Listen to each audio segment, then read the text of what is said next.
series is a fostering mechanism so that we are guided, that we are given the opportunity to attend, we are being empowered, we are being capacitated by university so that we can perform well.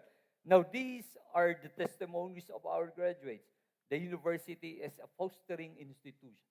The university provided us a nurturing environment. Even there were several of them who said that the university is our second home. The teachers are our second parents. Next, please. So these are the testimonies to support our claim of adapting. Next, advancing. These are few. We keep the original if you wish to. Next, fostering. Then we have nurturing and shaping behaviors of our alumni. Now, putting all together, these 5 key behaviors, specific behaviors of the alumni, the team was able to generate a core behavior. And what is this core behavior? We call it advo-shaping. The behavior of graduates is advo-shaping, which is an integration of the 5 specific key behaviors. Advo-shaping highlights the dual importance of individual initiative as well as mentorship. We do not therefore grow and live in a vacuum. We live with others. We cannot therefore become successful alone. So we were able to generate 2 types of advo-shaping. One is self-advo-shaping. The other one is mentor advo-shaping. When you say self-advo-shaping, it's about taking personal initiative to advance one's career. The other one is mentoring, supporting the career growth of others. So we have here a schematic presentation. Advo-shaping, it depends on the degree of exposure and experience on technology and innovation, and it would therefore lead you to success. The more you are exposed to technology and innovation, the more that the university or your workplace would expose you and allow you to experience technology and innovation, it would lead you to a higher possibility of success. Theoretically speaking. Now, all of these behaviors, and the schematic presentation that I mentioned, did not exist in a vacuum. It exists in an environment that we generated. What is this environment? It is a modern, adaptive, innovation ecosystem. It highlights a modern ecosystem. That is why I said you the context about Liceo de Cagayan University in 70 years' time. It is more focused on technology and innovation. University, therefore, as it grows, it continually upgrade and updates our technology, knowledge, and skills. So we have here, this ecosystem reflects the contemporary period and the dynamic changes of what we call as a globalized world, which is a VOCAD, they would say, a bunny world, an Internet of Things, and more in particular about it's a fast-paced world of a globalized world. The concept of modern adaptive ecosystem is very important. Why? We found out that our graduates, as we interviewed them, from the data that we have collected, are able to adapt to very rapidly to changing environments. They were able to successfully integrate themselves rapidly in different types of environment, different types of people, and finally, they are able to rapidly learn and innovate.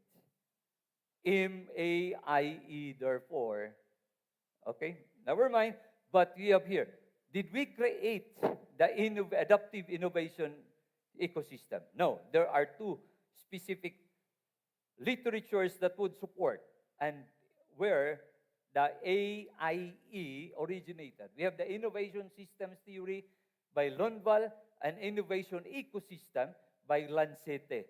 What we added only is the concept of modernity.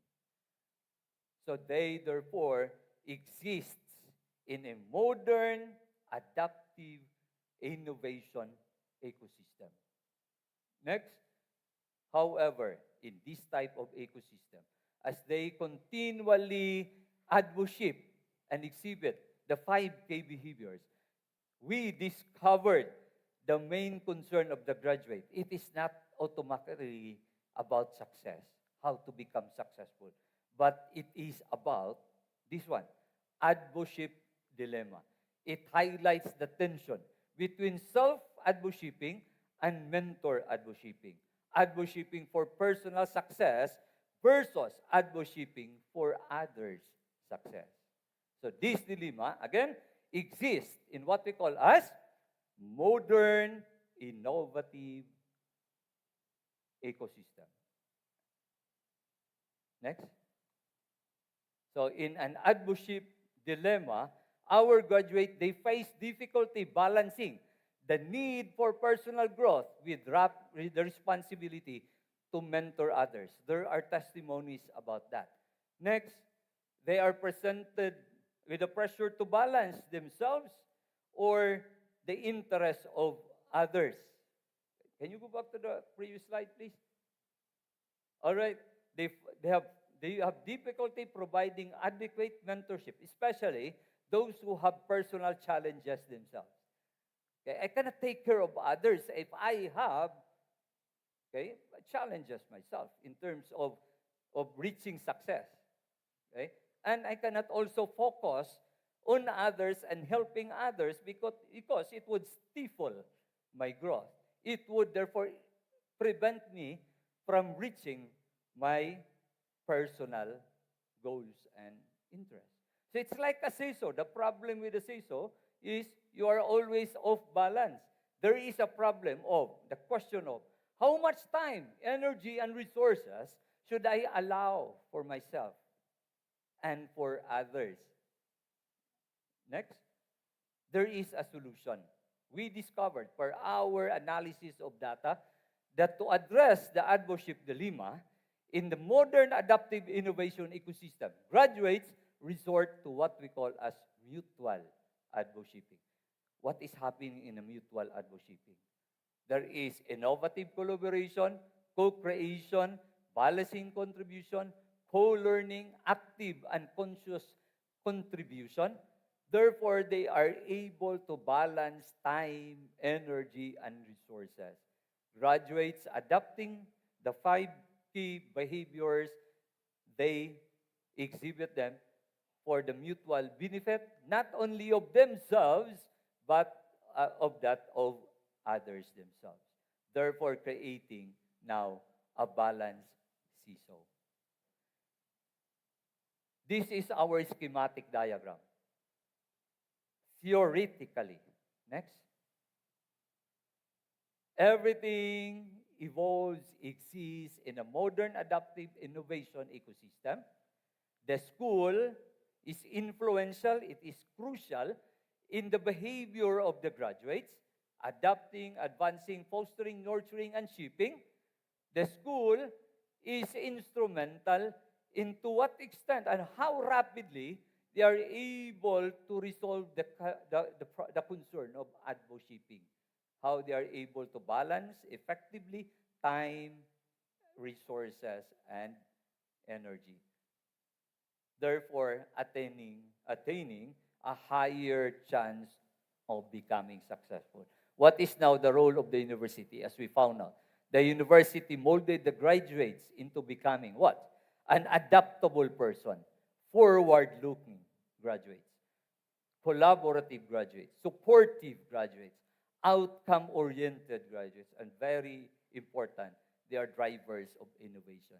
And we created these types of typology of graduates in an MAIE. They are Tick Bouquet, Innovator Steward, Impact Alumni, Mentor Innovator, Catalyst Alumni, Strategic Innovators, Impact-Driven Innovators, Collaborative Change Catalysts. Now, The study is based on the methodology of a grounded theory.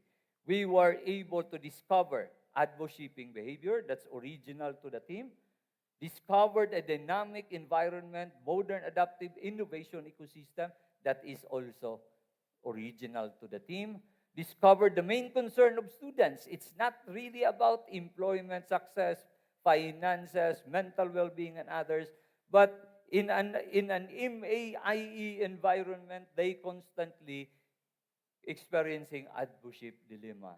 And we discovered that the university is crucial. The behavior is crucial components for both personal success and collective success. Now, the question of whether the university has a significant impact on the alumni, we would say that theory demonstrated that there is a significant impact of advo-shipping behaviors that we gain, that we are molded by the university in their career success, in mentorship dynamics, and their ability to adapt to the MAIE ecosystem. Finally, discovery and generation of theory, was it our imagination? Did it come from heaven? Did it grow from below? No. There are sources.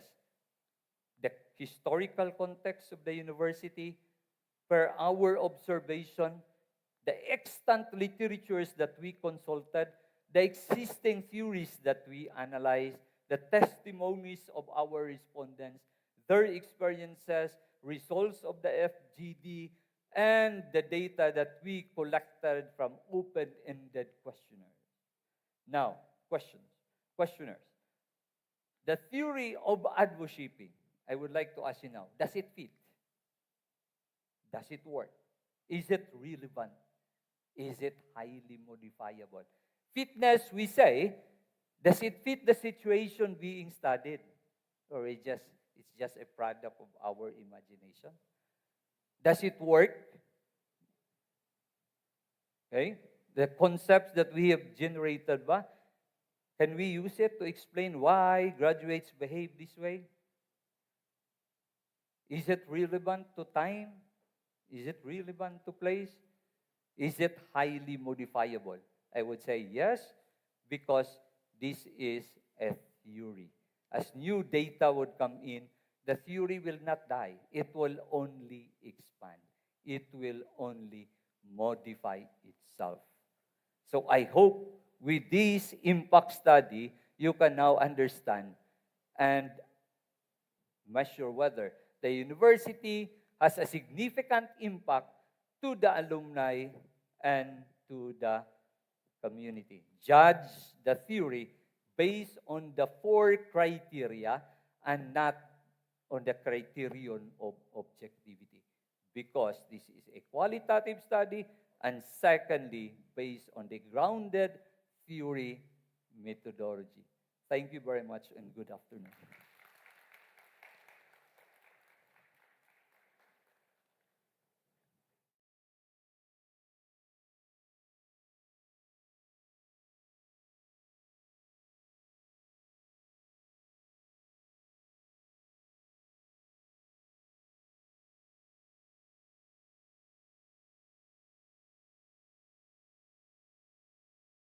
University main campus, which is in Marawi City, and from City Agriculture Office. Now, to formally introduce our distinguished presenters and facilitate the paper presentation, we would like to call on the Director of the University Research and Publication Office, Dr. Marife M. Mamawag. A round of applause, please.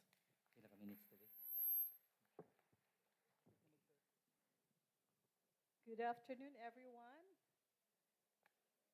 Are you still up? Are you still awake? All right, so let's have a quick roll call, okay? Okay, as I call your college or department, please stand up, wave your hand, and say, I'm listening. Game? Are you game? Okay. From the College of Nursing. All right, very good. From the College of Medical Laboratory Sciences. Hala. si, si, si Ma'am Libre, sir, I'm listening. All right. From the College of Engineering. From the College of Information and Technology. Okay, very good. From the School of Teacher Education. Wow, that's good. College of Medicine. All right. From the College of Arts and Sciences. Wow, very good. And then we have the College of Business and Management Administration. Ito sila sa taas. Okay, all right. And we also have the College of Pharmacy. That's good. From the College of Pharmacy, wala good. From the College of Criminology, ana isa. Okay. From the College of Criminology and Justice. Okay. This one. From the Senior High School. Oh, that's very good. That's the spirit we would like to see. Okay, so we also have the grade school and junior high school. Okay, that's good. Graduate students.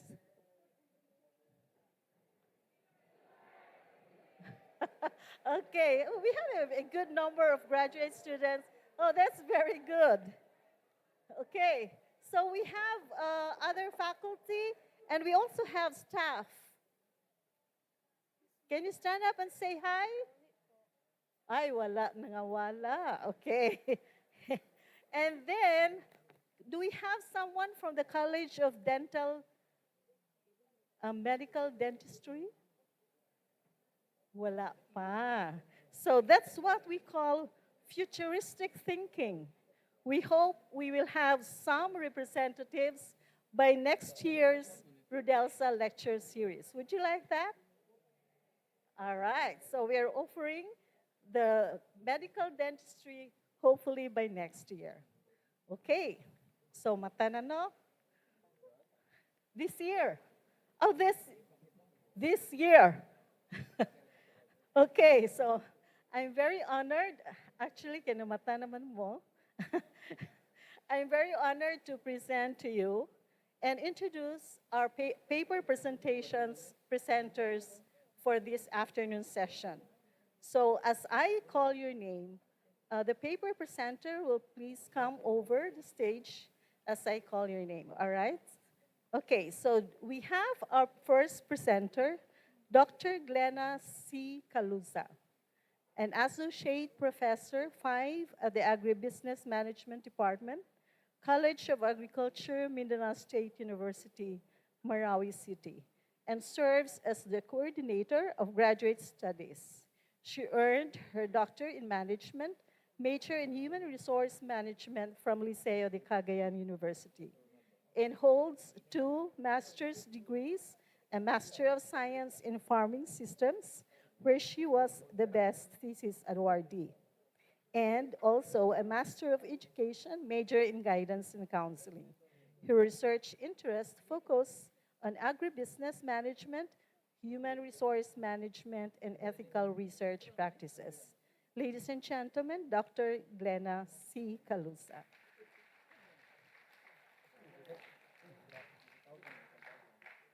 Our second presenter, you all know him. We have our very own Chief Operating Officer of Liceo de Cagayan University, Dr. Dennis O. Orong, a distinguished physical therapist who holds degrees in physical therapy, medical education, and organizational development in school administration, alongside a leadership and management certificate from Wharton School, University of Pennsylvania.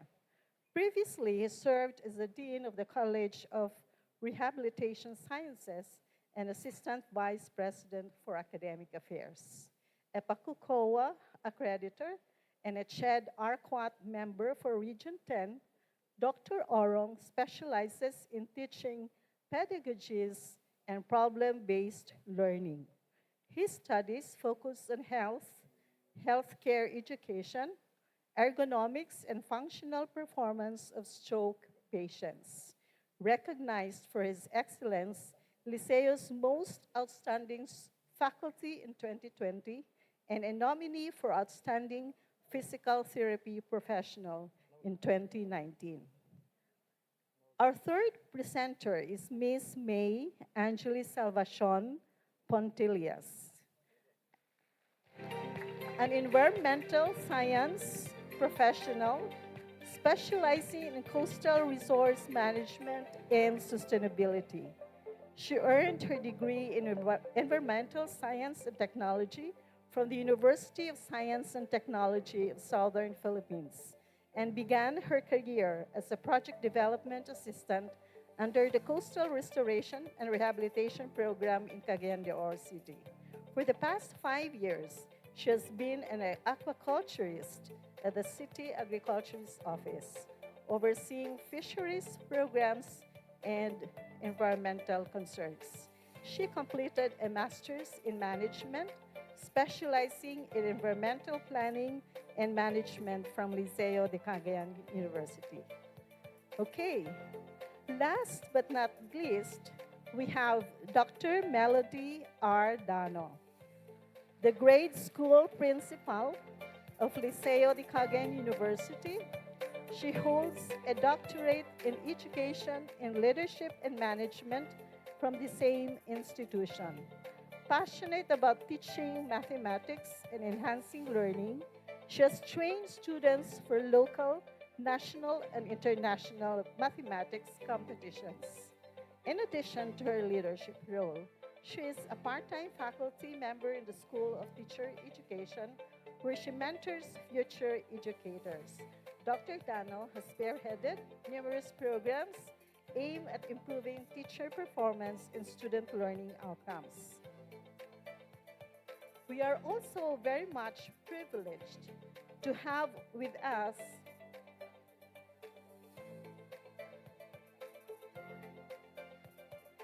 okay. We'd like also to request Sir Oliver to come over the stage, please.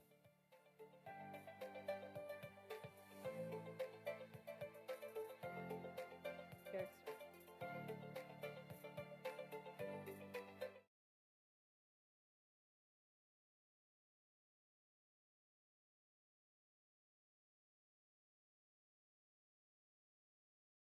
So very much privileged to have with us a panel of distinguished experts who will share their insights and reactions to the presentations.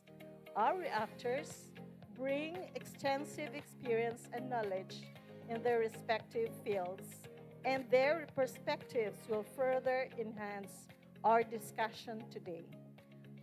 So, for the first panelist, we have again Dr. Lorene Chua Garcia. Dr. Garcia has over 40 years of academic experience while serving as Managing Director of Strategy and Innovation at Picasso Management Group, Incorporated.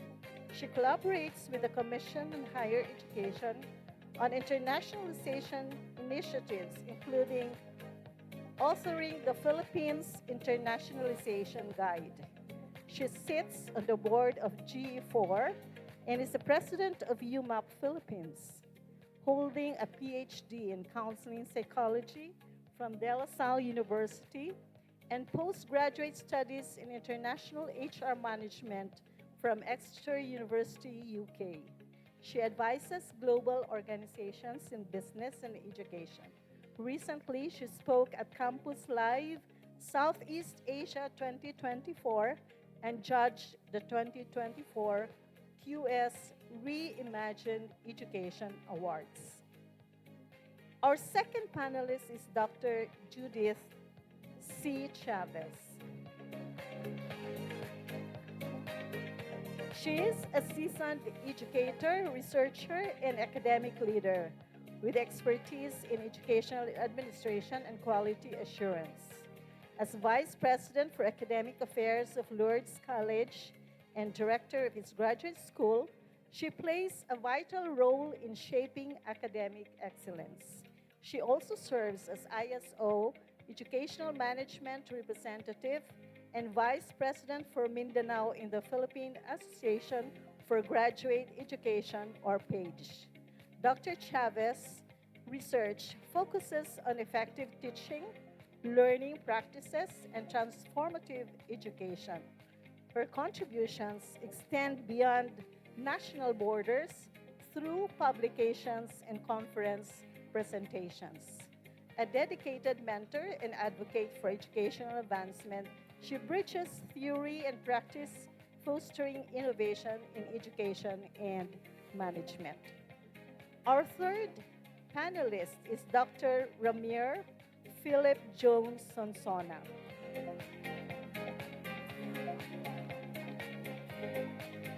He is currently the Director of International Affairs and Professor 6 at the University of Science and Technology of Southern Philippines.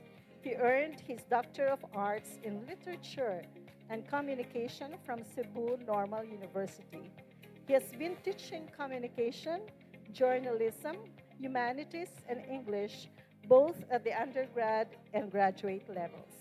Dr. Sonsona has presented papers at various local, national, and international conferences in the fields of media, communication, English language teaching, and cultural literary studies. He has been included in the AD Scientific Index as one of the researchers in USTP and in the country in general. And then, last but not the least, our fourth panelist, we would like to welcome again Attorney David Almares. He has dedicated his career to the sciences, particularly on life systems, graduating cum laude with a BS in zoology from Mindanao State University, IIT, and earned his MS in biology at the same institution.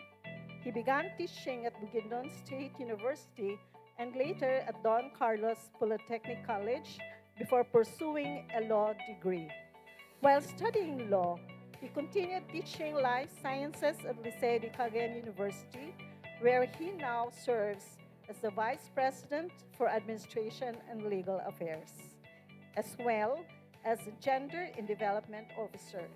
A researcher and an author, he is now completing his PhD in biology at MSU IIT, embodying his passion for lifelong learning.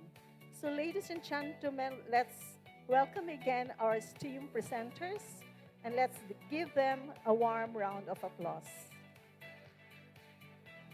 Okay, so the order, what's the order? The short order or the long order? Okay, so the first presenter is Dr. Calusa. Dr. Calusa, take the floor, please.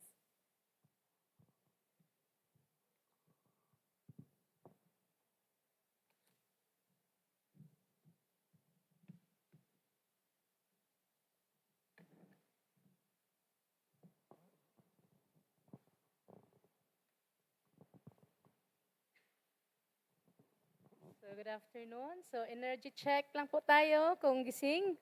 So please put your hands up, right hand. Okay, shake, shake. Okay. Ilagay sa batok. Sa batok ang sabi ko.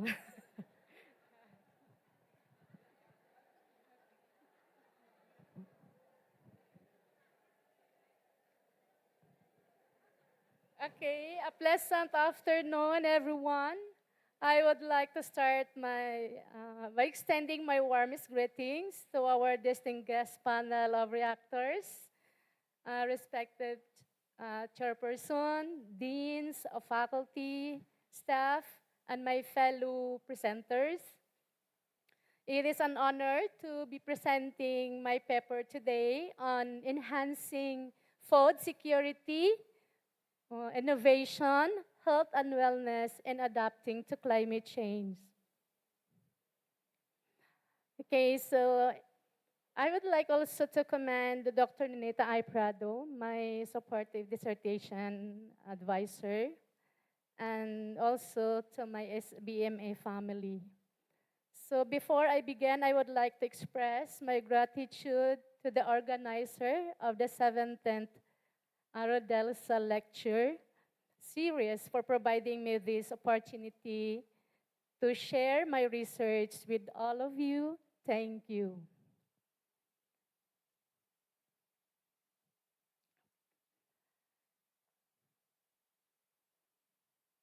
Okay, for the introduction, farmers are responsible for producing the vast majority of world's food supply. They manage tracts of land, and their practices have a significant influence on the ecosystem.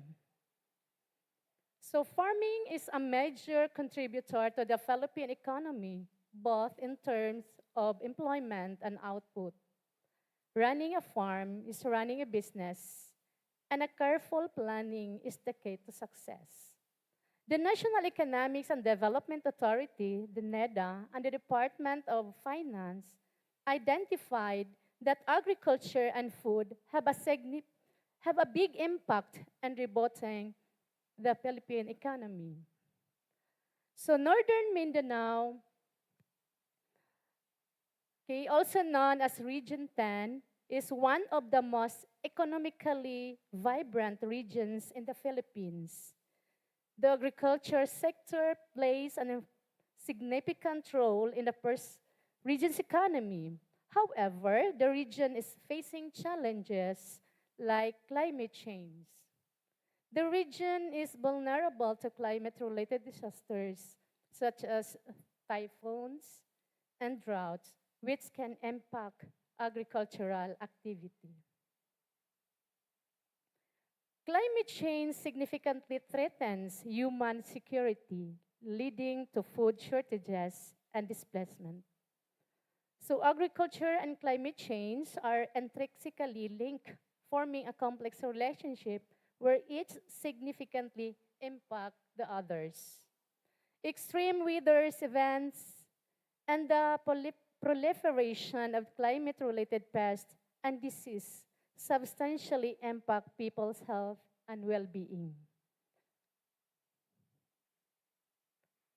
Okay, the research study hits at least 5 United Nations ambitious sustainable development goals for 2030.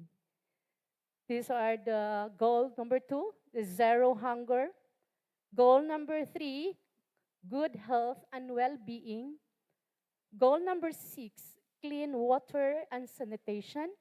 And number 12, responsible consumption and production and climate action. The United Nations encouraged every researcher to align our research to the 17 SDGs. The Sustainable Development Goals are a set of 17 goals established by United Nations in 2015. Its aim of achieving a better and more sustainable future for all by 2030. So the purpose of this SDG is to end poverty and hunger, protect the planet, and ensure peace and prosperity. In addition, the study is also aligned to the 8-point socioeconomic agenda of President Marcos Jr., specifically food security and healthcare.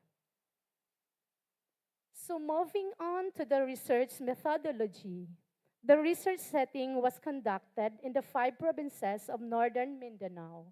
It covers the provinces of Bukidnon, Camiguin, Lanao del Norte, Misamis Occidental, and Misamis Oriental.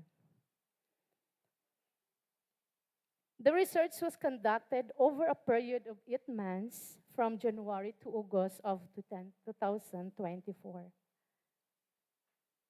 For the research design, causal research design was used to investigate the cause and effect relationship, and also the descriptive correlational research design aims to describe the relationship between two or more variables. And for the respondents and sampling procedure, the, the participants of the study were the certified owners and operators of the learning sites of agriculture in northern Mindanao. The agricultural training institutes, the certifying body of learning sites, ensuring that trainings are tailored to the actual needs of the farming sector and that research findings are disseminated to farmers through the proper extension and training. Additionally, the ATI developed the learning site for agriculture, a cutting edge extension modality in which successful farmers who are willing to share their technologies on their farms and are worthy of imitation will collaborate to implement training and extension interventions, especially for hands-on training. And for the respondents and sampling procedures, the sample size was determined using Sloven's formula and stratified random sampling to obtain the study sample size of the LAC honors. Each stratum is proportionate to the population size of the stratum.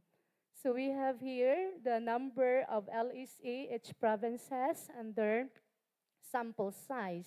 In the Bukidnon, we have 69 LSAs and we have 50 samples. In Camiguin, we have 3. Then Lanao del Norte, 19. Misamis Occidental and Oriental have 20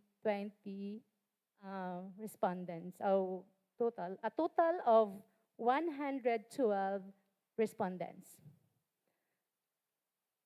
For the research instrument, so it was validated, pilot tested, and reliability tested. The survey validity was established through review by 3 experts. So the research instrument was pilot tested with a subset of 30 LSA honors and operators who were not included in the main study. An individual item reliability coefficient within the acceptable range of 0.70 to 0.99 was observed to all items. So the overall instrument was deemed valid and reliable. And for the statistical techniques, so the research used the statistical package for social sciences or SPSS was used to analyze the data. Descriptive statistics such as mean, standard deviation were used to analyze research problem number 1, 2, 3, and 4, while Pearson product moment correlation was used to definitively correlate the variables in the problem number 5. Moreover, in problem number 6, multiple regression was used to determine which variable alone or combined are the best predictors of the climate change impact on food security, innovation, health, and wellness. Okay, the statement of the problem, findings and conclusion of the study. For the statement of the problem, number 1, what is the level of food security in the aspect of availability, access, utilization, and stability? These are the 4 pillars of food security. The finding reveals overall mean score of 4.64 with the standard deviations of 0.251 and generally rated as very high level of enhancing food security. And for the conclusion of this particular statement, The food security for farmers and climate change in various agricultural learning sites in northern Mindanao is very high. In all four aspects, the food availability, accessibility, stability, and utilization. So they enhance the food security against challenges posed by climate change. For the statement of the problem number 2, what is the level of food innovation in terms of food processing, preservation techniques, reducing food waste, and packaging and improving shelf life? The finding reveals that overall mean score of 4.75 with a standard deviation of 0.257, which states as very high level of enhancing agricultural business innovations. For the conclusion, the level of food innovation is also very high, perceived innovation in all three aspects. So the reducing food waste, farmers should strengthen its food system and contribute to a more resilient and sustainable future. So the statement number 3, what is the level of health and wellness in the components of mental, physical, and emotional wellness? So the findings reveal the overall mean score of 4.57 with a standard deviation of 0.372, which is interpreted as very high level of enhancing health and wellness. The health and wellness of farmers on climate change is in various agricultural learning sites in northern Mindanao is averagely very high. Among all the components, physical and mental health are very high level while the emotional health is high. Statement number 4, what is the level of climate change as categorized into agricultural activity, natural disaster, and, weather extremes? So the result shows that overall mean score of 4.69 with a standard deviation of 3.307, which is very high level of adapting to climate change. So in conclusion, the climate change and its adapting strategies is very high level. The research of all three aspects such as weather extremes, agricultural activity, and natural disasters are fall within a very high level. So farmers can implement effective adaptation strategies against the impact of climate change. So the number 5 statement of the problem, is there a significant relationship between the climate change and food security, innovation, health, and wellness? And there is null hypothesis number 1, there is no significant relationship between climate change and food security, innovation, health, and wellness. But the findings show the Pearson product moment correlation result obtained an R-squared value of 0.755, indicating a strong model fit. So an FS statistics of 110.712 confirming the overall positive correlation between climate change and food security, innovation, health, and wellness. So the correlation coefficient between climate change and food security is 0.692, indicating a significant relationship.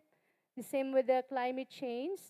So highly correlated with agricultural innovation, health and wellness with a value of 0.748 and 0.743 respectively.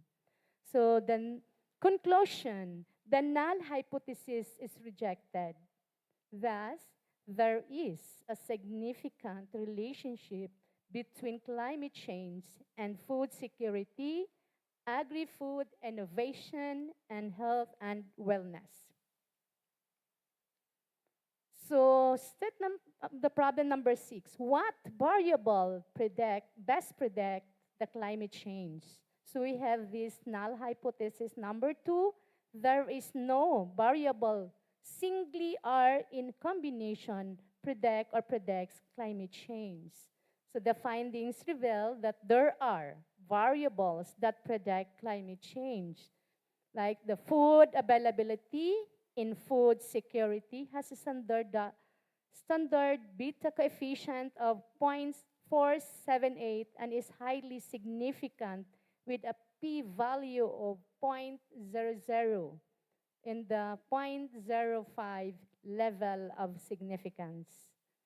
Agricultural food innovation on food processing and preservation techniques variable has a standardized beta coefficient of 0.304 and is also highly significant with a p-value of 0.00. So health and wellness and enhancing physical health variable has a standardized beta coefficient of 0.478 and is highly significant with a p-value of 0.00. And it's found significant combination that predicts climate change. And for the conclusion of this statement, the null hypothesis also rejected. Correlation coefficient between climate change and food security is 0.692, indicating a significant relationship. Climate change is highly correlated with agricultural innovation and health and wellness with a p-value with a value of 0.748 and 0.743 respectively. This implies that climate change is a major driver of progress in this aspect. And the number 7, what program interventions can be developed for the farmers to adapt the climate change in terms of enhancing food security, innovating agricultural products, and maintaining good health and wellness. So this is now the intermission program model as a result of the research.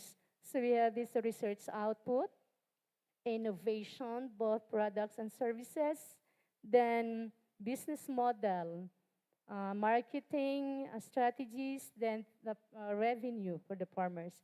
So enhance food availability by creating localized farmers hub business model, a friendly user one-stop platform where farmers can advertise their farm products, find machinery and supplies, hire farm labor and hauling services from the hub. I called it Food Basket Hub application. Then number 2 is establishment of food processing innovation training center in SUCs. So this training programs include basic food safety management, food processing technologies, hands-on food processing, basic food equipment operation, product development and sensory evaluation, business planning, marketing, and financial management. The third program is called Farm Health EI Teleconsulta, a multi-platform app.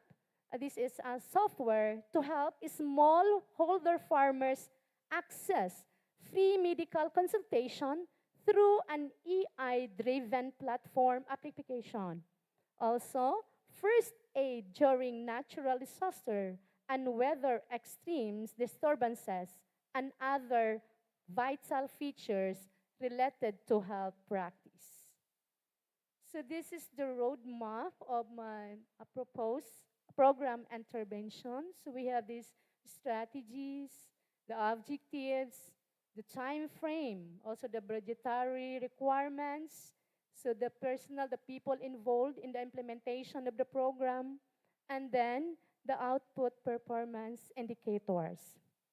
So the roadmap, the benefits of having a program roadmap is to have a clear direction of the program's goals and objectives, alignment, prioritization, progress tracking, and also it is used, a program roadmap is for strategic planning, program and stakeholder management, and monitoring and evaluation. I think that would be all. Thank you. Thank you, Dr. Kalusa. So please help me welcome Dr. Dennis Orang. O. Orang.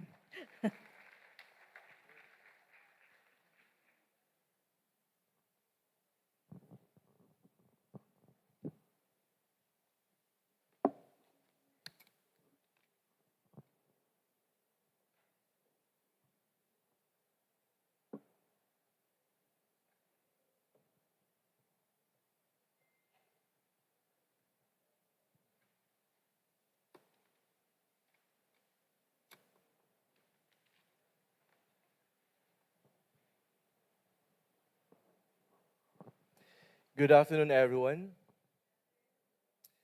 Please allow me to present and to share our research about examining self-perceived employability, the case of college healthcare students in a private higher education institution.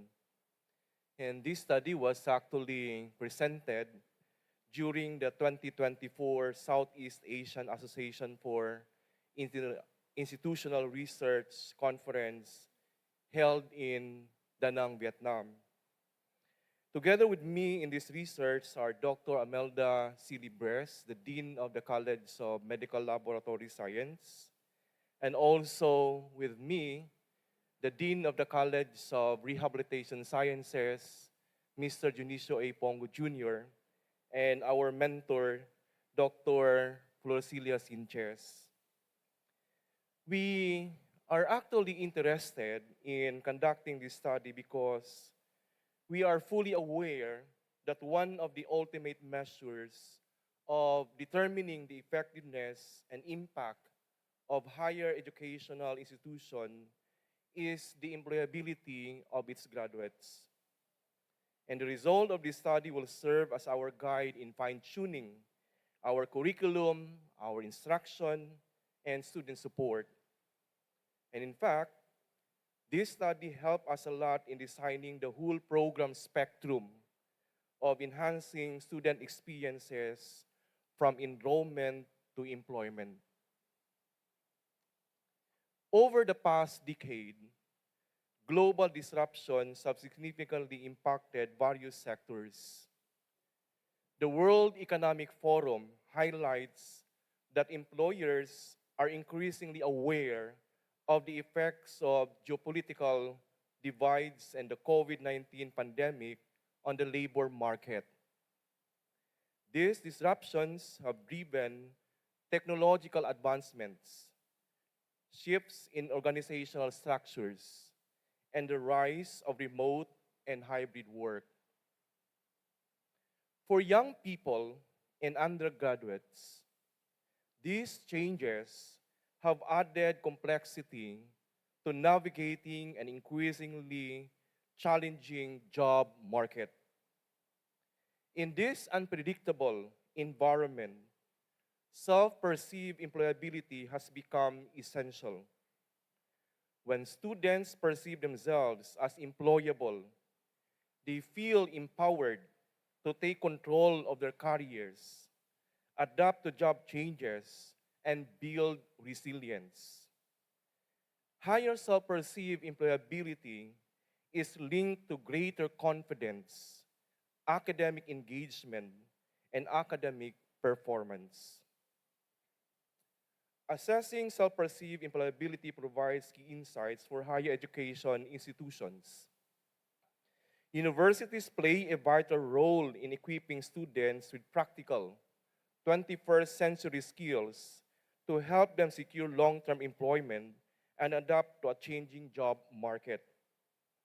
As Lopez begins, emphasized, universities have responsibility to enhance students' employability, and research shows that self-regulation strongly influences self-perceived employability as graduates who view themselves as employable feel more confident about entering the workforce. Despite its significance, research on self-perceived employability among undergraduates remained limited. While many acknowledge the importance of students' careers attitude, there is still a gap in exploring how students view their employability in a shifting job market. Researchers have identified this gap, calling for further study, especially under research regions like Asia Pacific. This study focused on self-perceived employability among undergraduate healthcare students, filling gaps in local research. It examined self-regulated learning, 21st century skills in the context of learning skills and life skills, and psychological entitlement to help policymakers better prepare healthcare graduates for successful careers. For the theoretical framework and related literature, this study was actually based on two fundamental theories: the human capital theory of Gary Becker and the Lev Vygotsky's social development theory. Becker's theory suggests that people can increase their job market value by investing in their education, skills, and experience. Self-perceived employability reflects how individuals see their own value, with those who invest more in their growth will view themselves as more employable. On the other hand, Vygotsky's social development theory highlights the importance of social interaction in the learning process. He actually introduced the zone of proximal development, and that's actually the gap between what a person can do alone and what they can accomplish with help. Vygotsky suggests that self-perceived employability is shaped by the interactions with peers, with mentors, and with the social environment, influencing how students see their own employability based on their experiences or based on their interactions with others. Please allow me to discuss the interplay of the variables we use in this study by citing some of the few literatures, the few related literature. On self-perceived employability, self-perceived employability is the ability to secure and maintain a job that matches one's qualification, an essential factor in graduates' career development. And this actually also includes students' job-related knowledge and skills. High self-perceived employability improves job prospects, increases career confidence, and helps students feel more prepared for the labor market. And studies claim that self-perceived employability is influenced by critical factors such as self-regulated learning, the 21st century skills, and psychological entitlement. On psychological entitlement, psychological entitlement refers to general feeling of deservingness across different situations, not based on one's effort or performance. While entitlement is often viewed negatively, research shows that it can have positive effects. Wang, for example, in 2017, cited a study where students who felt temporarily entitled demonstrated increased creativity. Gonzalez, in 2023, in her research, found that entitlement was the strongest predictor of self-perceived employability among minority female young adults, and it was linked to greater self-awareness and job-seeking skills. So in this study, we wanted to determine if psychological entitlement is a significant predictor for self-perceived employability among healthcare students. on the 21st century skills. This study actually discusses the 21st century skills within the context of learning skills and life skills, which are now, and then we discussed this one in the morning session, are very essential in the job market and in the future on learning skills. Huta in 2021 emphasized the importance of young people understanding the skills and experiences needed for the job market. Soft skills like critical thinking, creativity, collaboration, communication, and we included digital literacy as crucial for enhancing students' self-perceived employability. Universities focusing on developing these skills, particularly in healthcare, will produce more competitive graduates. On life skills, this study actually highlights the flexibility, initiative, and leadership are key skills that boost healthcare students' confidence in their employability. Training in these skills enhances students' confidence in their employability, effectively preparing them for successful role in healthcare. So again, in this study, we wanted to determine if the 21st century skills in the context of learning and life skills significantly influence self-perceived employability among our healthcare students. Lastly, on self-regulated learning, Zimmerman's model defines self-regulated learning as how individuals manage their learning through goal setting, planning, strategies, and self-assessment.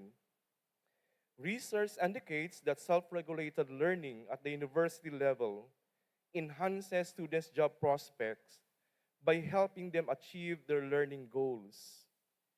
Universities and lecturers can aid this process by providing training, feedback, and academic support.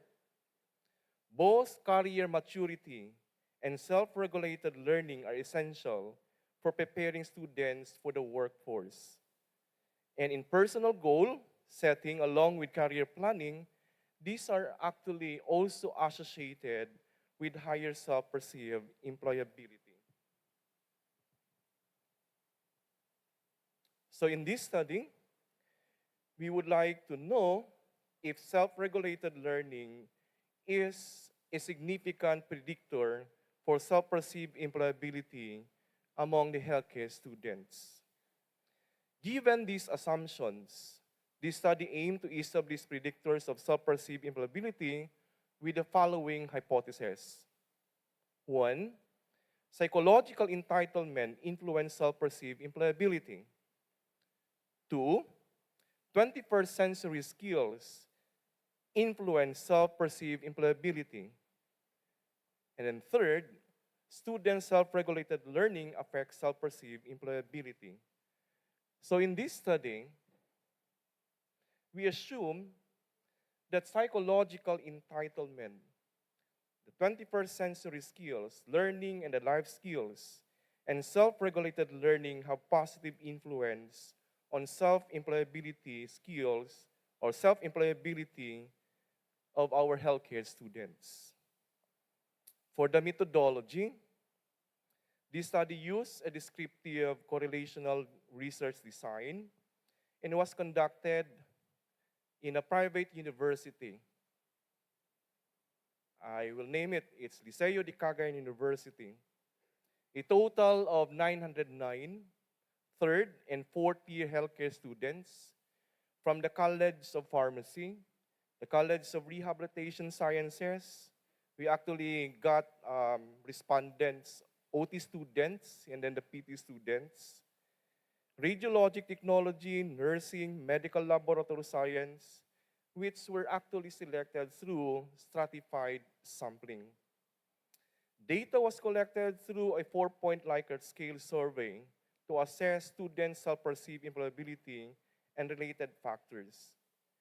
And the survey instrument was actually adopted from various researchers. And it is actually made up of 4 sections. 16 items for self-regulated learning, which was actually adopted from Zimmerman. 12 items, self-perceived employability. 18 items for learning and life skills, which was actually based on the University Student Outcome Survey. And 14 items for psychological entitlement, which was based on the study of Gonzalez. Confirmatory factor analysis was conducted on each of the sections to ensure strong construct validity after adjustments. Descriptive statistics and hierarchical multiple regression were used to analyze the data and assess the ability of the independent variables to predict self-perceived employability. Let's go now to the results of this study.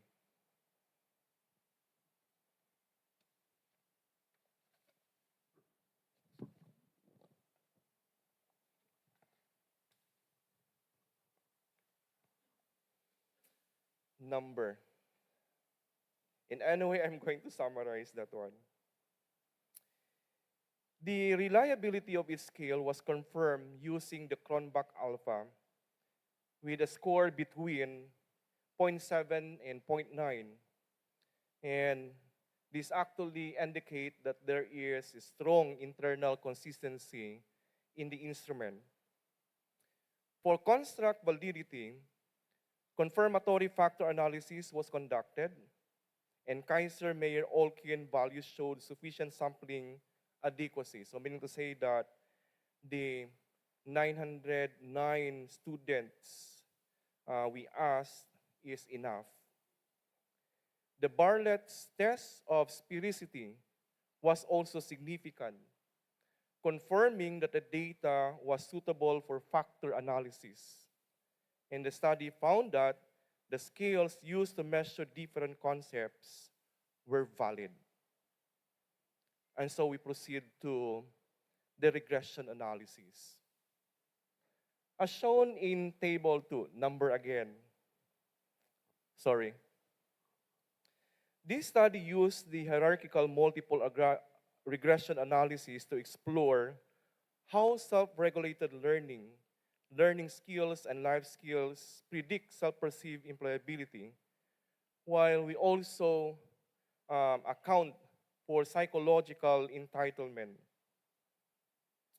Psychological entitlement was considered a controlling variable because it relates to a greater sense of deservingness that may not reflect actual effort or performance of students.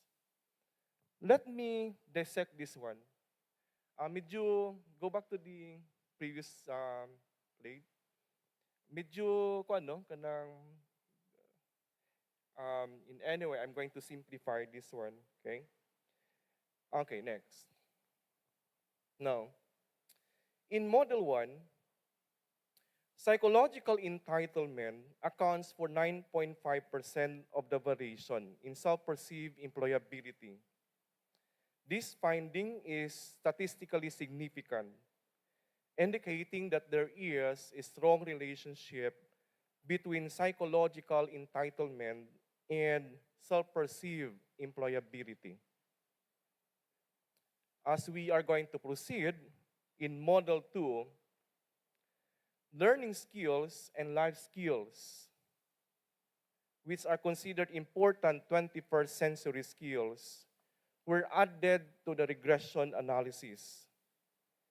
This addition significantly improved the model, increasing the explained variance in self-perceived employability to 40.8%, with a strong statistical significance. Both learning skills and life skills were found to be significant predictors of self-perceived employability. And so the overall model was significant. So, first is the psychological entitlement, and then that's in the first model. And then in model 2, aside from psychological entitlement, we added the 21st century skills. And it is more significant predictor for self-perceived employability. In model 3, self-regulated learning was added to the regression analysis. This addition improved the model further, increasing the explained variance in self-perceived employability to 45.9%, or the R squared of 0.459, with a significant change of 5.1. The final model was statistically significant. This shows that self-regulated learning is an important factor in predicting self-perceived employability. Given the data analysis, the result of this study confirmed three previously stated hypotheses: that self-regulated learning, learning skills, life skills, and psychological entitlement influence self-perceived employability of healthcare students. If I am going to have an analogy of this, pareho ba nang maghimo og kanang kape ba? Okay? So siguro gusto ka og kanang maghimo og lami nga kape. Okay? For example, kung cappuccino ang imong giuna-una. So there are actually components. Okay? Ang pinaka-component gid ana ang kape mismo, ang espresso. Okay? That's actually the psychological entitlement. Pero kung ang espresso gidugagan og milk, the 21st century skills sama sa steam milk kay para nga mabuffer ang kapait sa kape. Tapos napagay milk foam kay para suti pag inom nimo sa kape. Okay? Tapos gidungagan pag yun nimo karon og cocoa powder or cinnamon powder. Okay? And that's actually now the self-regulated learning. Then it is more predictor to that of self-perceived employability. Lami kaayo ang cappuccino. So that's the analogy of the result of our study. Okay?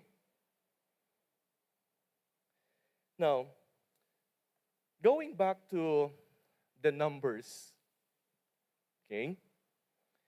The hierarchical regression analysis shows that psychological entitlement explains a small part of the variation in self-perceived employability, which is consistent with the findings from Gonzalez study.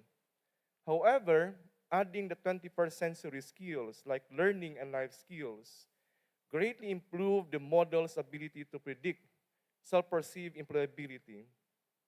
These soft skills, which include critical thinking, creativity, collaboration, communication, digital literacy, flexibility, initiative, and leadership, are crucial for boosting students' self-perceived employability.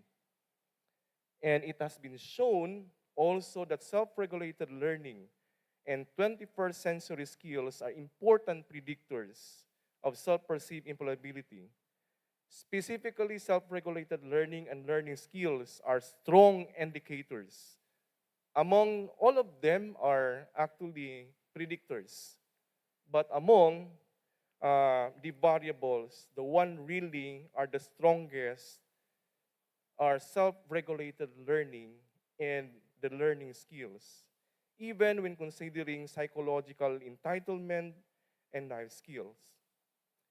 In conclusion, this study examined self-perceived employability and provided compelling evidence that self-regulated learning, learning skills, life skills, and psychological entitlement can predict self-perceived employability. Of these factors, self-regulated learning and learning skills have the strongest impact, underscoring their critical role in preparing students for the job market. While psychological entitlement contributes to self-perceived employability, it accounts for only a small portion of the variance, indicating that intrinsic motivation, the ability to manage one's learning, and the development of essential life skills are far more valuable for employment. The predictive power, the models, is further strengthened by incorporating the 21st century skills measured through critical thinking, creativity, communication, and leadership. These soft skills play a crucial role in shaping students' perception of their employability and readiness for the workforce.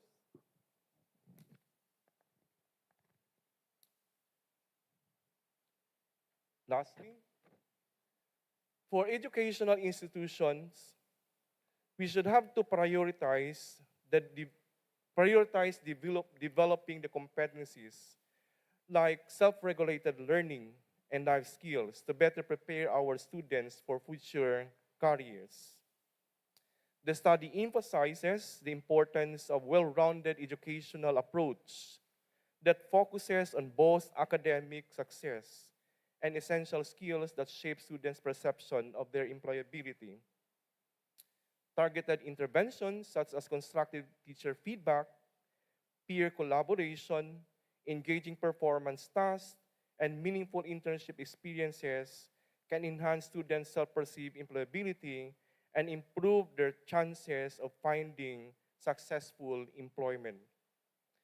So since this study only examined healthcare undergraduate students, repeating the survey with non-healthcare students, the non-paramedical students, could help broaden the findings. This could lead to be a more comprehensive approach for developing interventions that enhance students' self-perceived employability and improve their job market opportunities. These are my references, and that ends my presentation. Thank you very much, and a pleasant afternoon to everyone.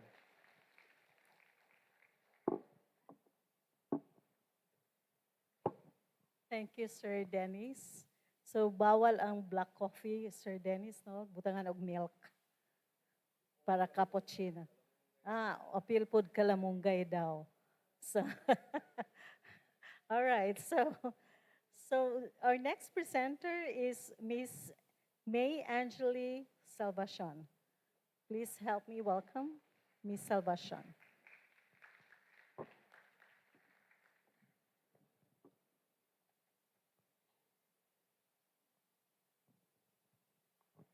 To our university president, Dr. Alan Mark P. Goles, university heads and administrators, STEAM panel of reactors, staff, faculties, and also acknowledging my former thesis advisor, Dr. Judy Marie Arzuleta, my fellow presenters, and to everyone present here today, a pleasant afternoon to all of you.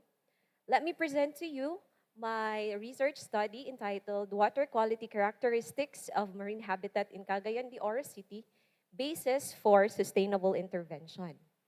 So Cagayan de Oro is categorized as the first highly urbanized city and is geared towards metropolization. Next slide, please. So in the study of Tad et al. In 2010, it indicates that rapid urbanization and industrialization are contributing towards the pollution problem. So development, along with population increase, occurs pollution. So both land pollution and water pollution. Now, why is it important to consider water pollution? So the city is, as we all know, has an increasing population number. Thus, the increasing demand also for drinking water, which is sourced out in the upper stream of the Cagayan de Oro River. In the study of Zuleta and Nawang in 2015, it was seen that there is a high level of organic pollution in Cagayan de Oro River, as well as it was also visible in the study of 2023 study of Zuleta and Alvarez. Also, there is still a presence of organic pollution in the Cagayan de Oro River, but with a reduced amount. So, particularly, there are projects and programs that the local government unit uh, implemented, as well as the private institutions, academics, and other everyone that is contributing to minimize the organic pollution in the river. So as we all know, all the parts of the water from the higher elevation, it will always go down to the lower elevation, which is the sea or the ocean, the marine waters. It is the study of Suarez and Zuleta in 2024. It was shown that there's still organic pollution in Sarangani Bay. So the study addresses the Sustainable Development Goals number 3, 6, and 14, which is the uh, good health and well-being, which is the number 3. 6 is the clean water and sanitation. And number 14 is a life below water. And as we all know, all the aquatic organisms in the marine water is very dependent on its water quality. Therefore, this study aims to assess the marine water quality of Cagayan de Oro City, specifically in its physical, chemical, and biological characteristics, the salinity and temperature, dissolved oxygen, pH, nutrients, which is the phosphate and the nitrates, and the biological characteristic, which is the fecal coliforms. The methodology of the research is the study is using a descriptive research design. Here is the water quality parameters, the pH, the DO, temperature, phosphate nitrates, TSS, fecal coliform, and salinity. And the opposite side is the reference method used in the study. And the data set of this study were undergone normality test to see if it is well distributed. And the result is it's not normally distributed. That's why we use the Kruskal-Wallis statistical analysis, statistical method. During the data collection, first is the sending of letter consent to the local government units, the barangay local government units, the city agriculture office, including the city local environment and natural resources. And upon receiving the confirmation of the permission, we also moved forward to the collection of water samples.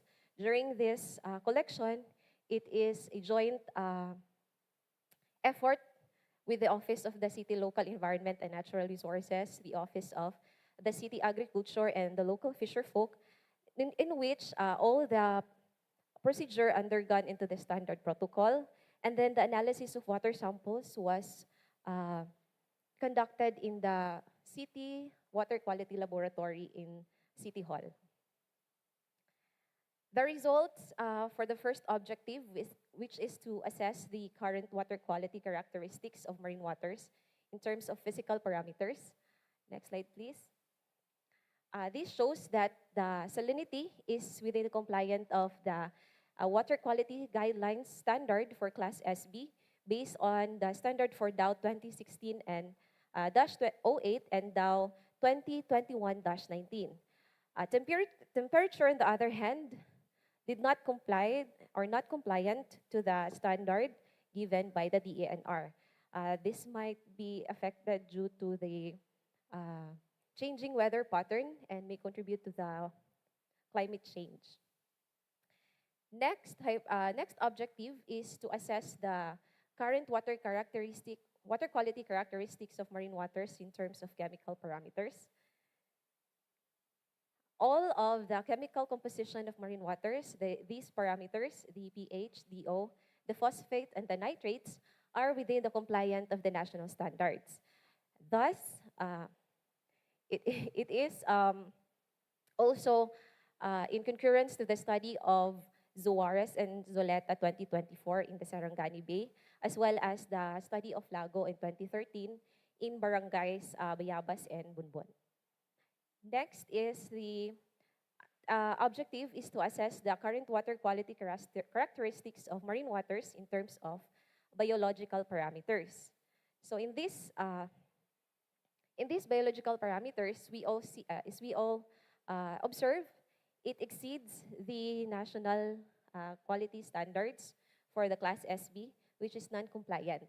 This also in concurrence to the study of Lago in 2013, wherein the levels of the fecal coliform in the municipal waters is also increasing. But in this study, it was, I guess, doubled its number. So that's why it is very important to give duly attention to these parameters. And the implication of this is it would impede our sustainable development goals, which is the number 16, the life below water. So again, all our marine ecosystem, marine species, aquatic species, are very dependent to our marine water quality. Next objective is to assess if there is a significant difference in the water quality of marine waters in the three barangays. So this is using the, okay, as we all see here, Tablon and Gusa do not have a significant difference.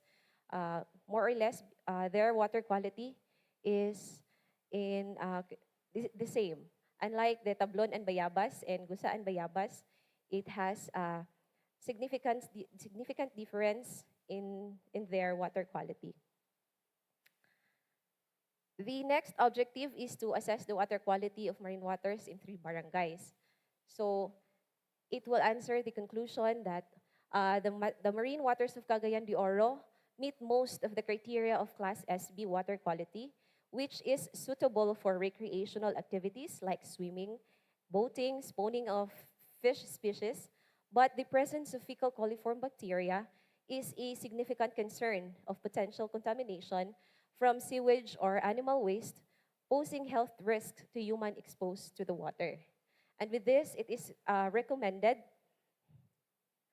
to conduct regular monitoring and assessment on a regular basis to maintain the desired water quality standards and promptly address any potential issues.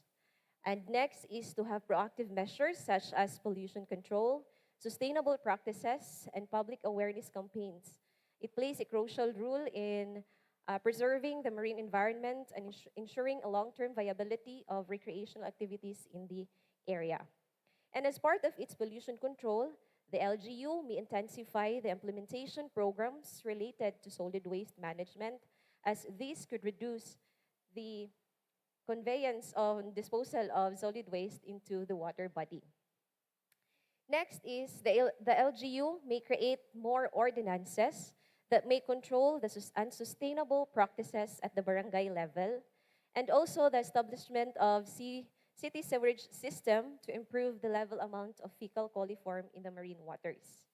The future researchers to study the effects of high level of fecal coliform to fish health and later on the risk on human health.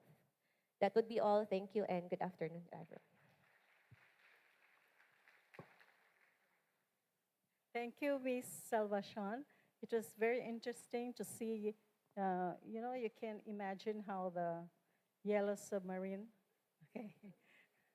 So, okay, so let's have the last but not the least paper presenter, Dr.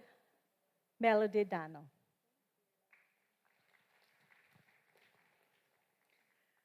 For the entire day, we keep on talking about sustainability. And I would like to congratulate everyone that you were able to sustain the entire day. Let's give a big round of applause to ourselves. One more time. Louder. Try to check the person beside you. Basi nakamata na. They thought nga, they keep on clapping their hands. It's almost done. Not yet. I'm just making you awake because it's not easy to be the last presenter, right? Okay. So I would like to ask, who among you here are mathematics teacher?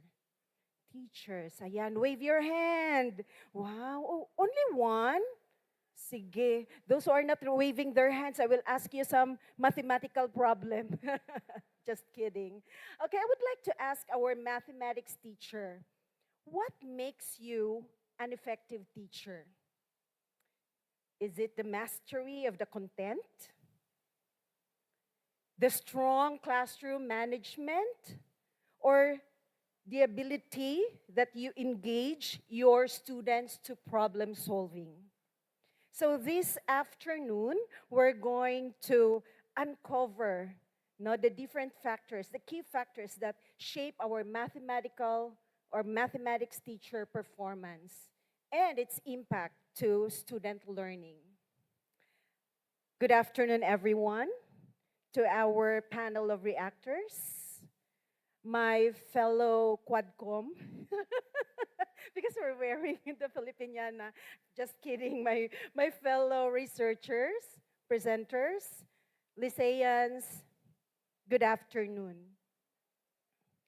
With this unwavering commitment of providing or improving mathematical education in our country, I have search or I have this journey that I'm excited to share with you this afternoon. My research study is all about innovative curriculum design, classroom management strategies, competencies, and mathematics teachers' performance, a causal model. Students in the Philippines often struggle with math as shown by the international test, and I think everyone knew about this. In 2022 PISA result, Philippines ranked 76th out of 81 countries in reading comprehension, mathematics, and science.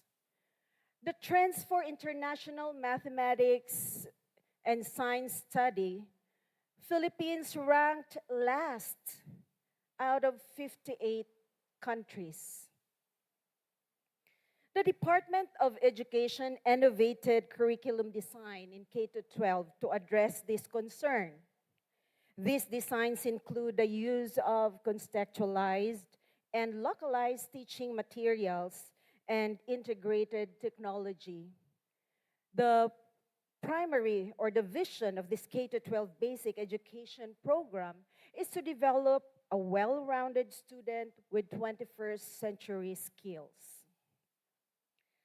Despite the innovation made addressing the deficiencies in mathematics education, there are still several factors that contribute to the persistent disparities of the knowledge and skills of our Filipino learners. To address these issues, this research investigates and establishes a causal model that links innovative curriculum design, classroom management strategies, competencies, and their impact on mathematics teachers' performance. In understanding the foundation of our research, we draw upon two fundamental theories.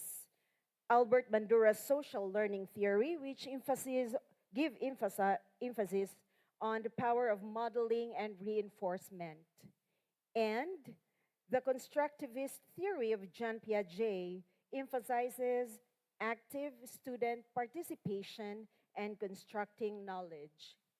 These theories provide a strong theoretical framework in this study.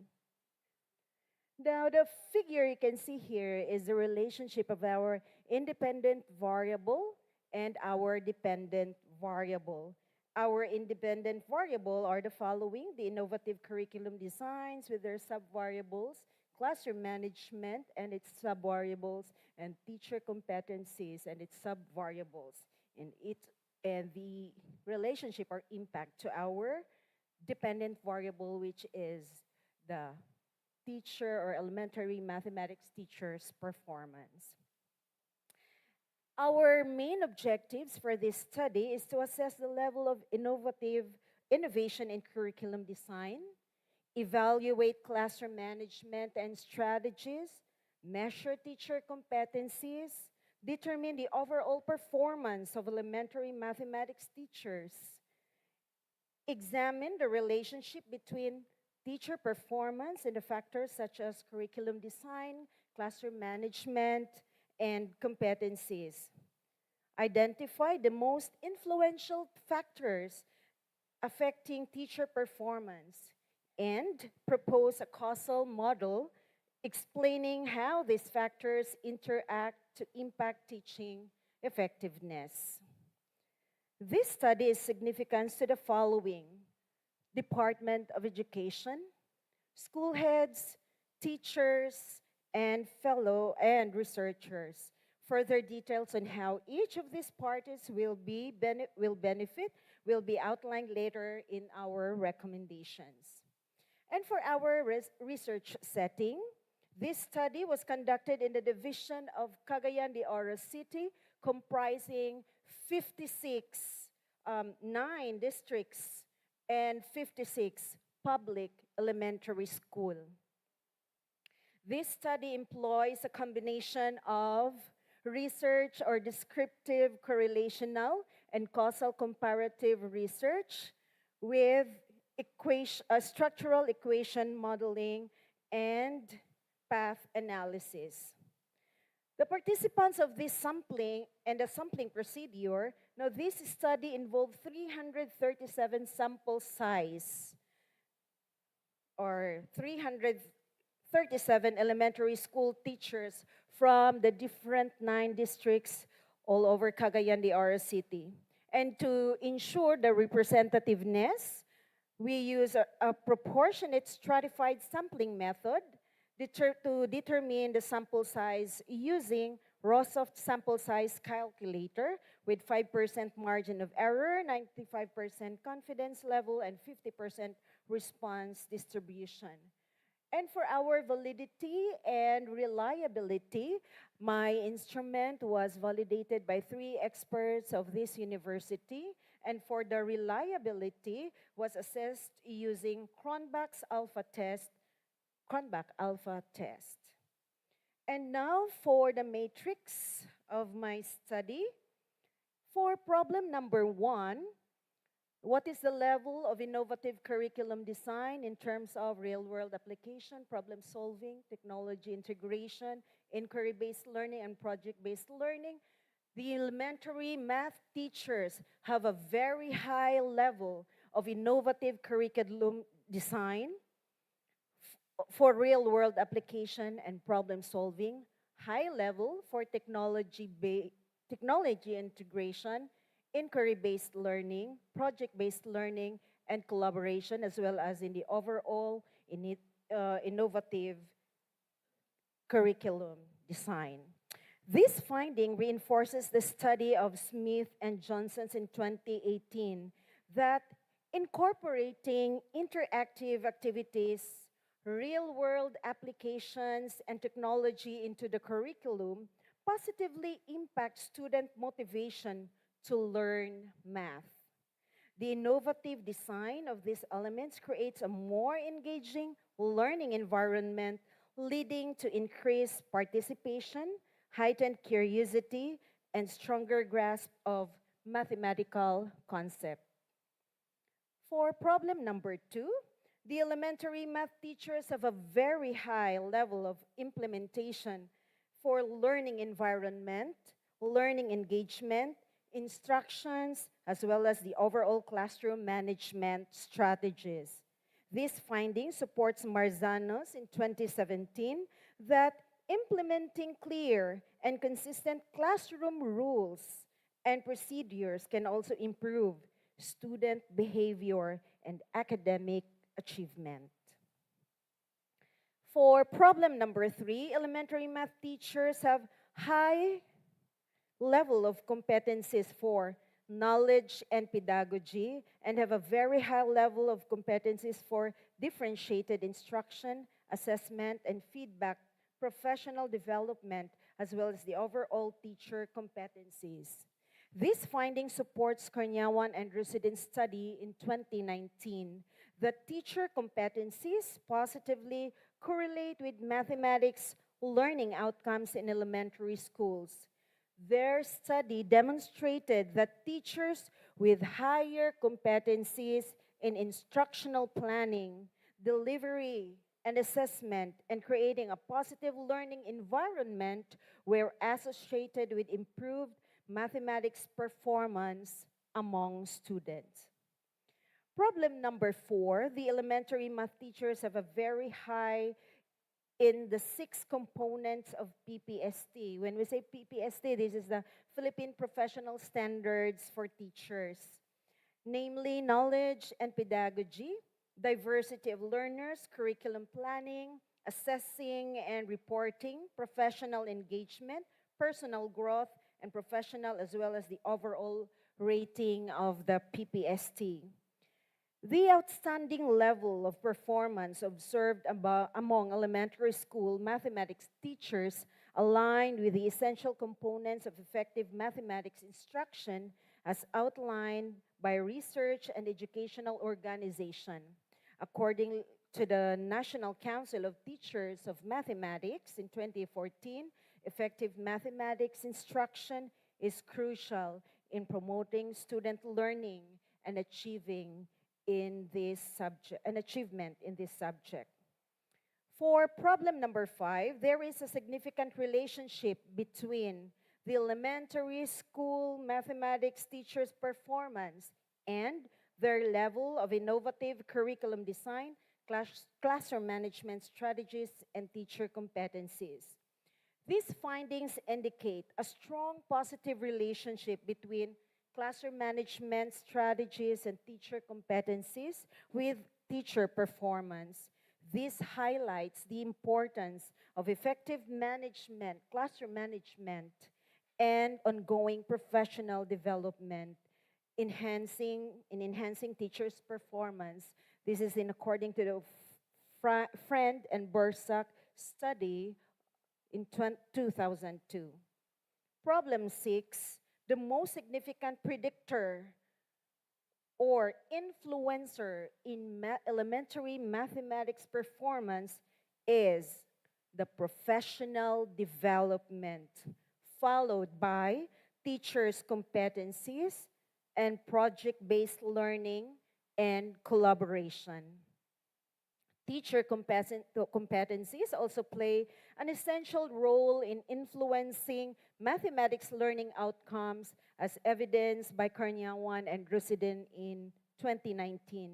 Their study underscores the positive relationship between teacher competencies and student performance, emphasizing the importance of effective instructional planning assessment and creating a positive learning environment.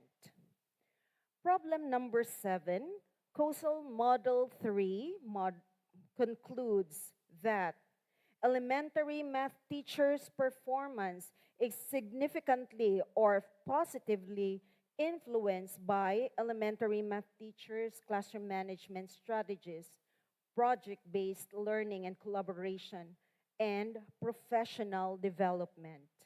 While assessment and feedback, differentiated instruction, content knowledge and pedagogy, and have influence or significant influence or effect on teachers, elementary math teachers' competencies.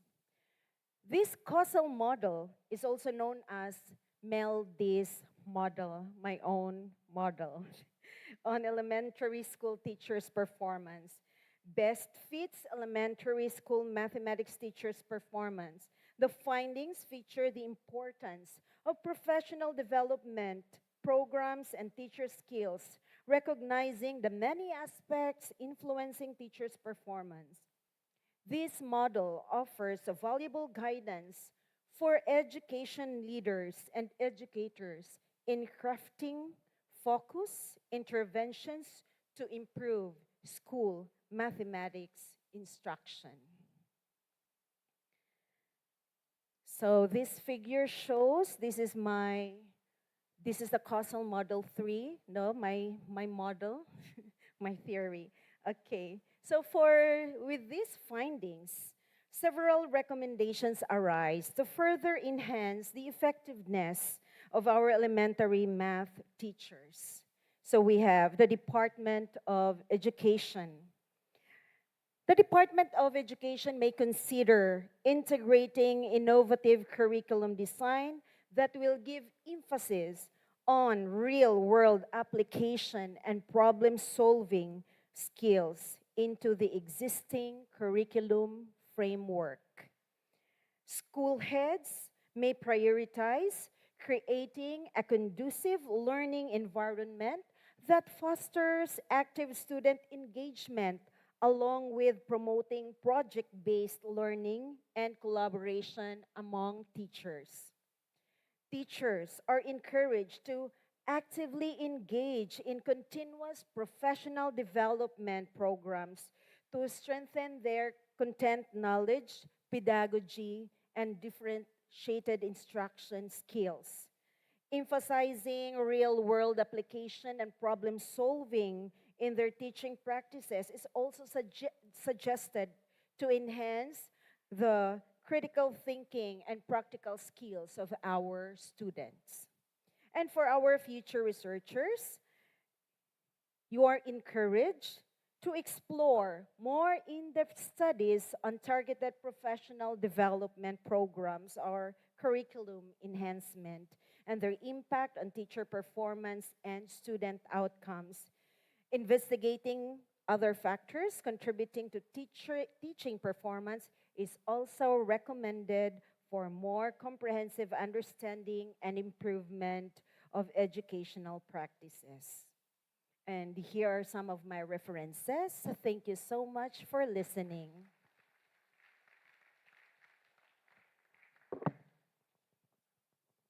Thank you so much. I envy you have a MELDS model, MELDS model, Marifest model. All right. Okay. So at this point, are you still with us? Okay, very good.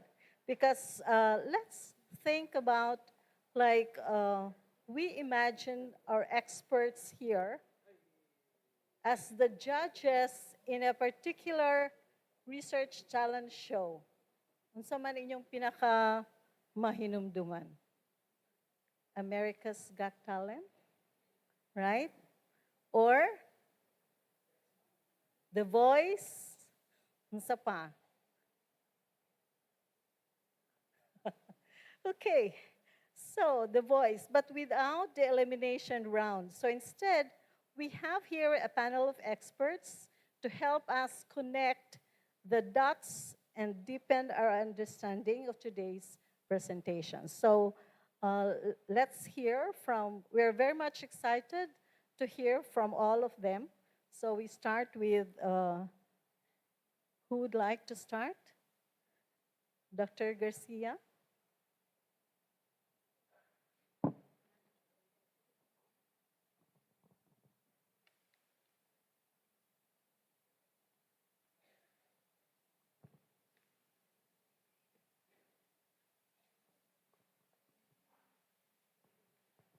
Can you hear me now? Okay.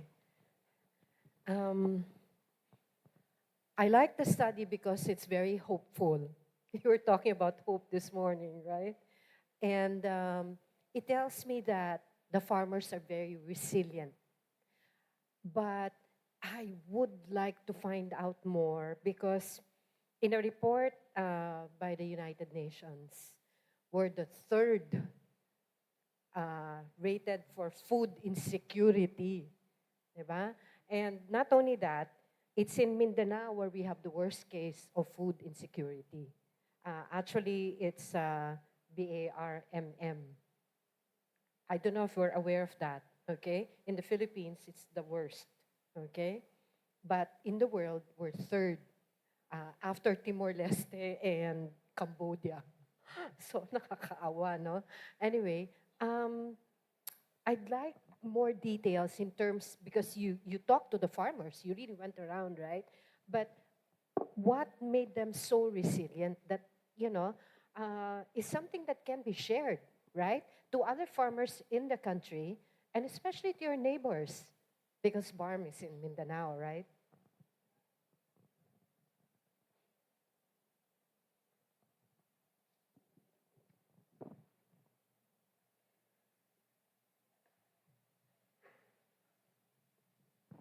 So thank you very much, Doc. So during my conduct of my research dissertation, so I'm very grateful for the farmers now that we are talking about their situations. So they became resilient because they do not have a choice except to adapt the situations.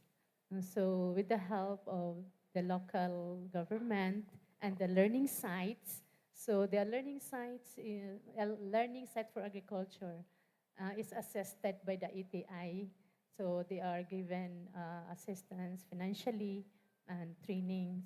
So so binigyan nila yun sa mga farmers, especially sa mga stakeholder farmers, kasi they are also providing them with the basic trainings, adapting mga health resistant na mga seeds, no? So then they have are also a hands-on, no? Hands-on training with the collaboration with TESDA. So at the same time, they are given incentives. So para talaga silang mag-train para parang ma-enhance ang nilang farming activities. I'm curious because when you talk about seeds, there's a problem with GMO, right? And that's what we're avoiding. India did a really big splash in terms of GMO. They brought to the international court Monsanto. So those of you in agriculture, you should know that they're called Monsatan in the States. No, kasi they're really bad. But the thing here is they were able to win in the international court. You know what their argument was? They transfer seeds in a ritual. So it's intrinsic to a cultural heritage. So I don't know if we have something like that, no? So that we can defend our crops because, Monsanto is here already. And, you're talking about food quality, okay? And we might be eating something that's not good for us.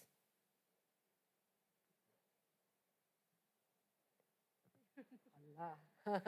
Are you aware of that? Because saan nila kinukuha yung seeds nila, di ba? Yes, so usually they're just given from the Department of Agriculture. So they distribute to the farmers. They share seeds. Yes, ma'am. So also the fertilizers, no? So the farmers also receive because what is ayuda na yan. So they do not know what is the future, no? Especially sa rice farmers in Lanao Norte.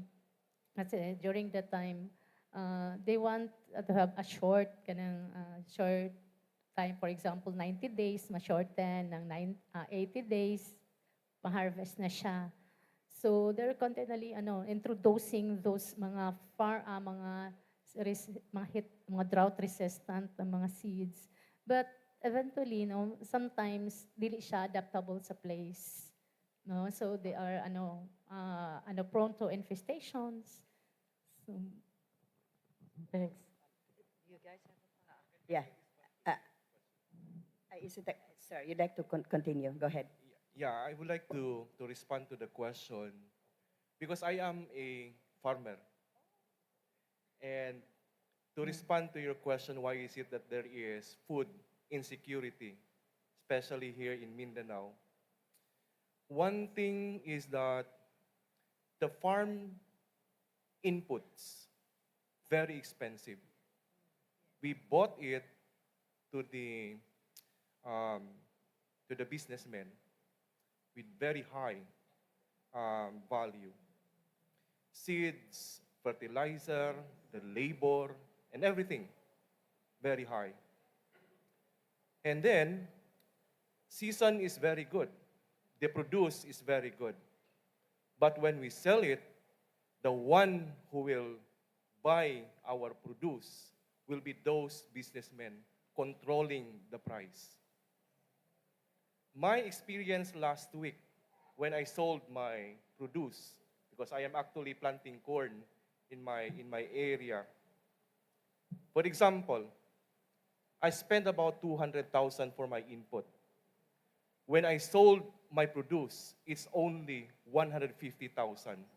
I lost 50,000 plus that of the logistics, the tracking and everything, the labor, the post-harvest expenses. So how can we move forward with this situation? So, for example, in my neighbors, there in my area, in our area, what my neighbors are doing is that they just rent it to Del Monte, to other corporation for 10 years, 15 years. Then when they return, what will happen to the land? And so the end there is that they will sell the land. That's my personal experience as a farmer. So if we are not going to solve this one, then sustainability and food insecurity will really, really continue. Then the one mentioned there about giving of seeds, giving of inputs, there is actually some sort of political.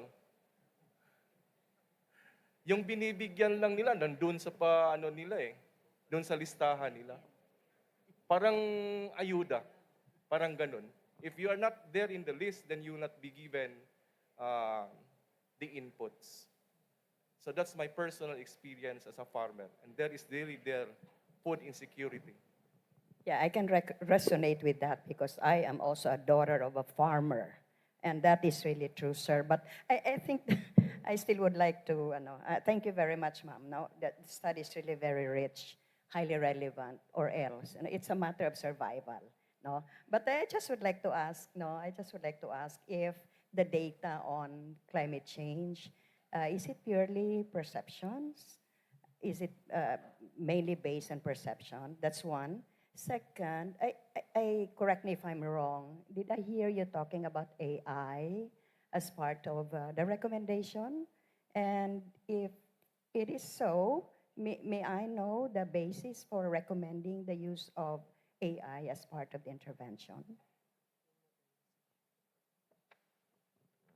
So, so the first question is, there is the data so gathered and the relation to climate change. So there are theories about the climate change. No? So the World Health Organization also have this data, the NASA, that there is a change of climate change since 2021. And also the farmers can attest to that because there is a change of their crop pattern. No? So then, with regards to the intervention program, so I asked the IT to develop that AI-driven program wherein the farmers, a friendly user, that they can access or just type na makita nila kung halimbawa, for example, about their health, no, in relation to the, for example, the skin diseases. So they can just ask to the AI application. So what is the first aid to eliminate this mga related na mga climate-related diseases. So iyan na lang yung ganun lang ang ganyang concept. Congratulations, Mom, for coming up with a very good study. I only have one inquiry here, and it goes like this, no? Where can you forward these findings to create a more sound and doable recommendations? Okay, so the result of the research study is benefited especially to the local government, no? Especially kay they are the one who make policies. So also to what is this, the Department of Agriculture, the DNR, and also the farmers themselves, no? The stakeholders. So because the farmers are ano lang sila, they just follow what is the policies being implemented, especially in the local settings.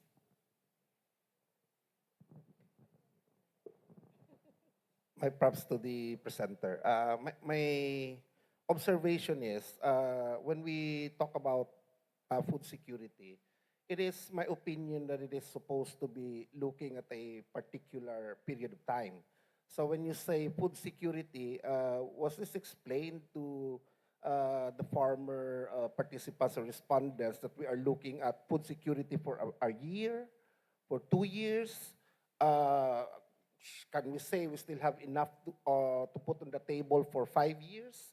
Was this the case? And then my second point is, when the study came up with a result that climate change is correlated with food security and resilience, what exactly does that mean, ma'am?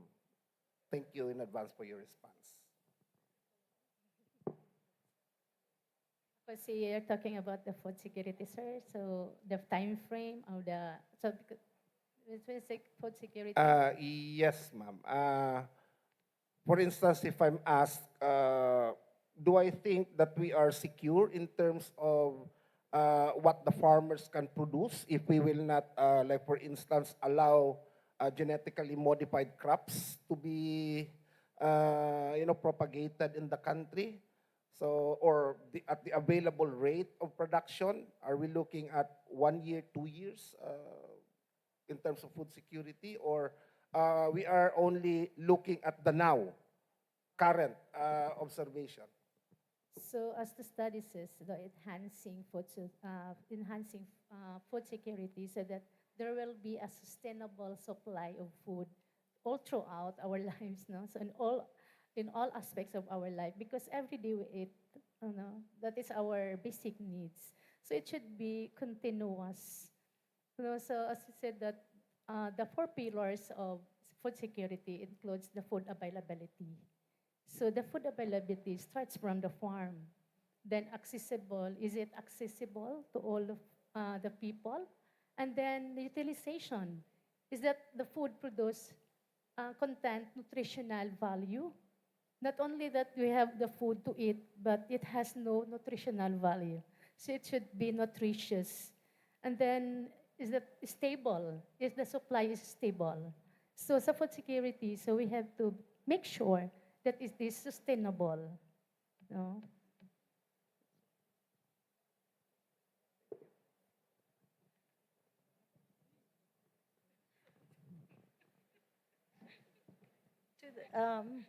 To the panel of reactors, you can ask anyone, not necessarily from presenter one to just like a thesis defense. Okay.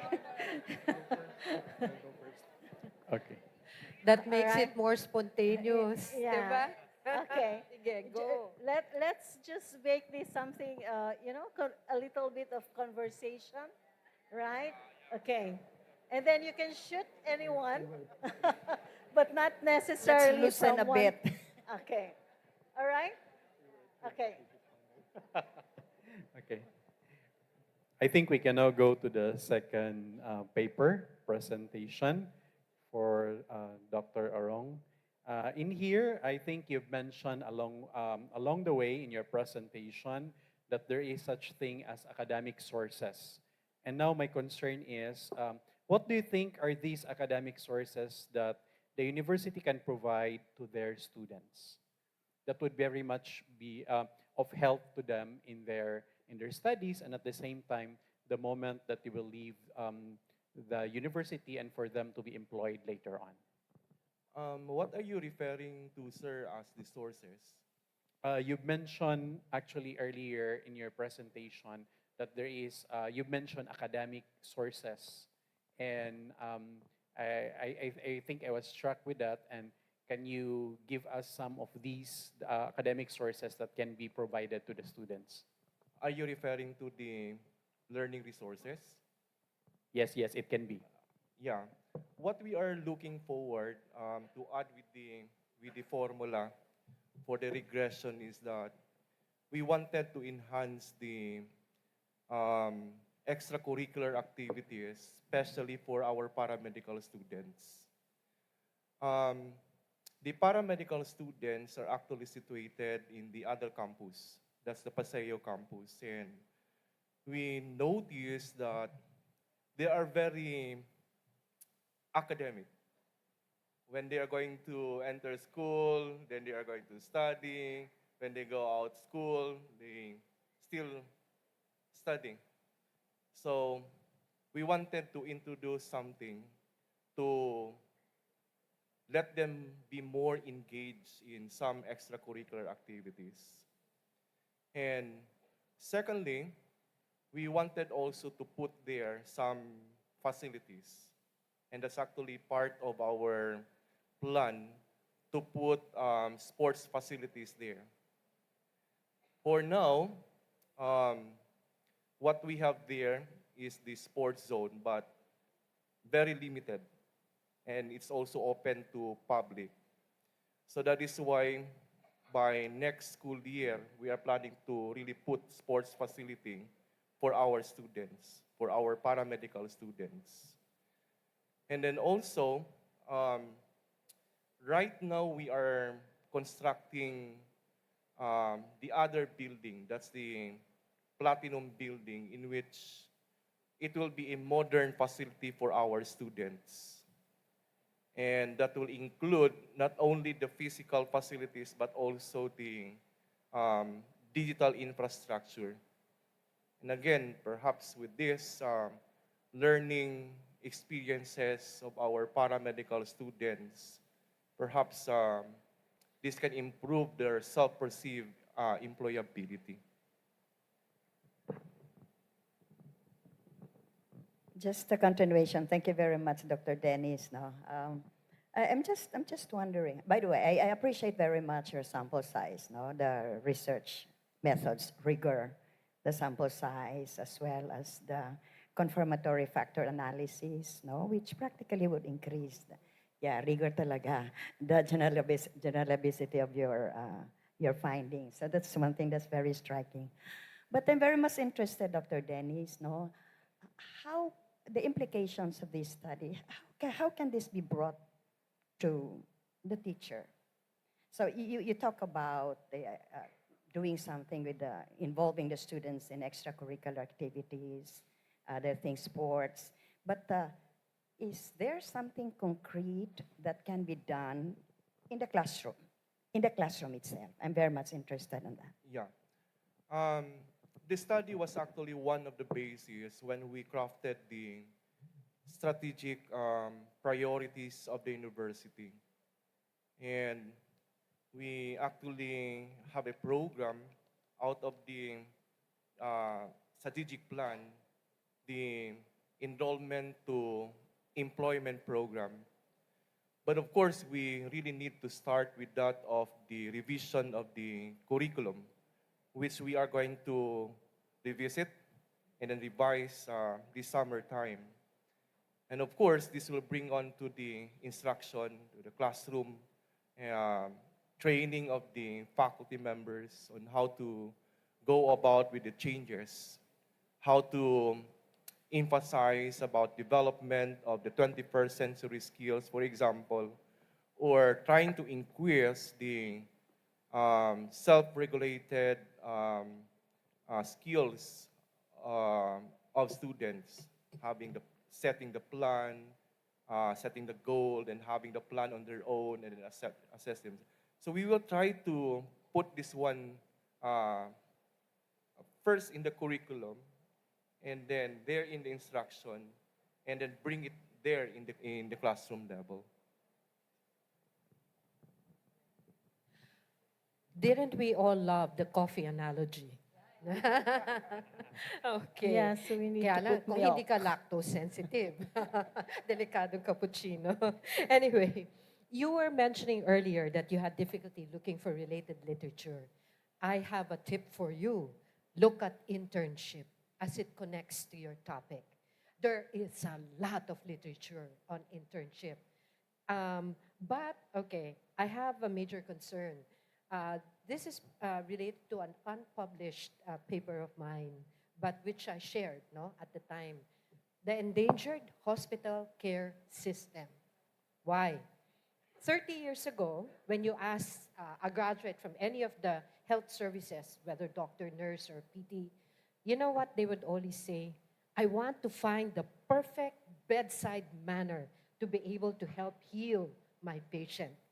Nice, no? Sounds wonderful. 30 years down the line, ang sagot nila, iba na. How do I recover my investment on my very expensive education?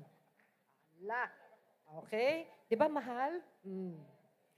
So, this is something that maybe you could pursue because you have partial data already. No? It relates to employability. But then, it brings out the question of values again. Because as a school, we have a responsibility to make sure we're not training more Dr. Frankensteins who will create Frankenstein monsters. We want technocrats, okay, and healthcare people who truly care about people, human beings, and not seeing them as peso dollar signs only, right? So I really am very, very concerned about that if we are addressing it because the focus on self-employability no, needs a check also on values. I don't know if you got anything related to that. I actually come across with regards to internship, but I try not to include it. But it's part of my recommendation to include the internship program, their internship experience, because that's actually where they're going to get the actual experience of taking care of patients, for example, in hospital setting, in the community, something like that. So I will take the recommendation. Okay, do we hear some Can we more safely go to comments? the third? Yeah. All right. Something about fecal coliform. Yes, sir. This is actually a very interesting study. I think my first inquiry is that how did you select the areas of the study?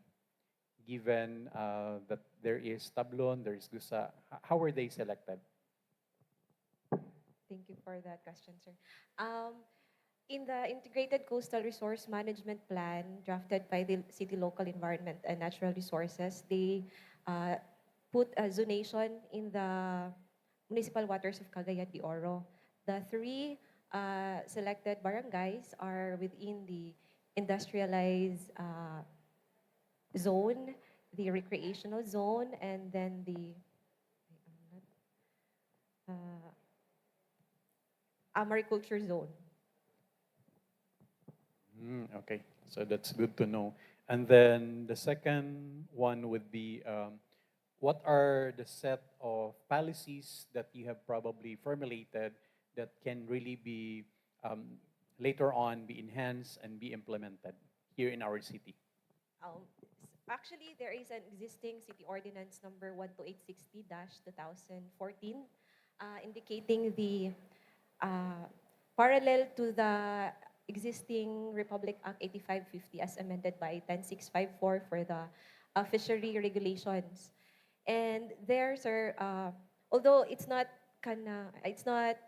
directly indicated there how to minimize the parameters mentioned, but more on the fishery regulations on catching of marine resources, fisher folks and their projects to be implemented to them. Although the city and the office is proposing a city comprehensive fishery ordinance that would tackle more on environmental projects, implementations on there to enhance the quality of marine environment. Actually, I was so happy that you're doing research in this area because we're surrounded by water as an archipelago, right? Um, but we had a funny exchange also. When I was a consultant with the Sports Commission of the country, I usually review kasi their health records. And everyone on sailing, you know, basta anything related to sailing or boat, you know, related activities, they would practice on Manila Bay and they all had UTI. So you can imagine how dirty Manila Bay is. Okay. Anyway, I do have a solution for you because there is a biologist from LaSalle's Department of Biology. She's used calamansi, okay, and developed it into an organic chemical that when thrown into the water will clean the water. You should talk to her. Oh, kasi the idea is it's organic and it's local. Diba? The calamansi is ours, but I think those of you who are hyperacidic here, you know how potent calamansi is, diba? Masakit talaga sa stomach. So she developed it. You can use it. Thank you for the additional information. Just would like to add that was a very interesting sharing. Kasi water is really life, no? Very, very interesting. It's life. And I'm so struck with one of the findings about non-compliance as far as bacteria is concerned, no? So it's really a concern. So would you consider, what do you think could be some, sustainable interventions that can be done relative to this nagging? It's a nagging. It's really a concern. It's about life. You think of some possible interventions so that more or less we can help. Actually, to my knowledge, ma'am, there is a project implemented by the City Health Office providing sanitary toilet bowl to the communities near coastal areas. And to my knowledge also, there are also public comfort rooms along the city coastal. But I think because of the result of this research, I think for sustainable interventions, it should be strengthened to provide more support to that projects.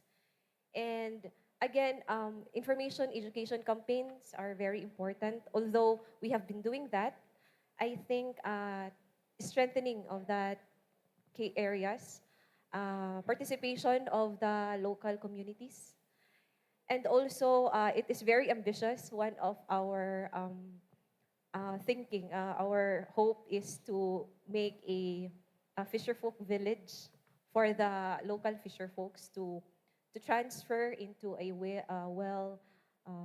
comfortable place to live.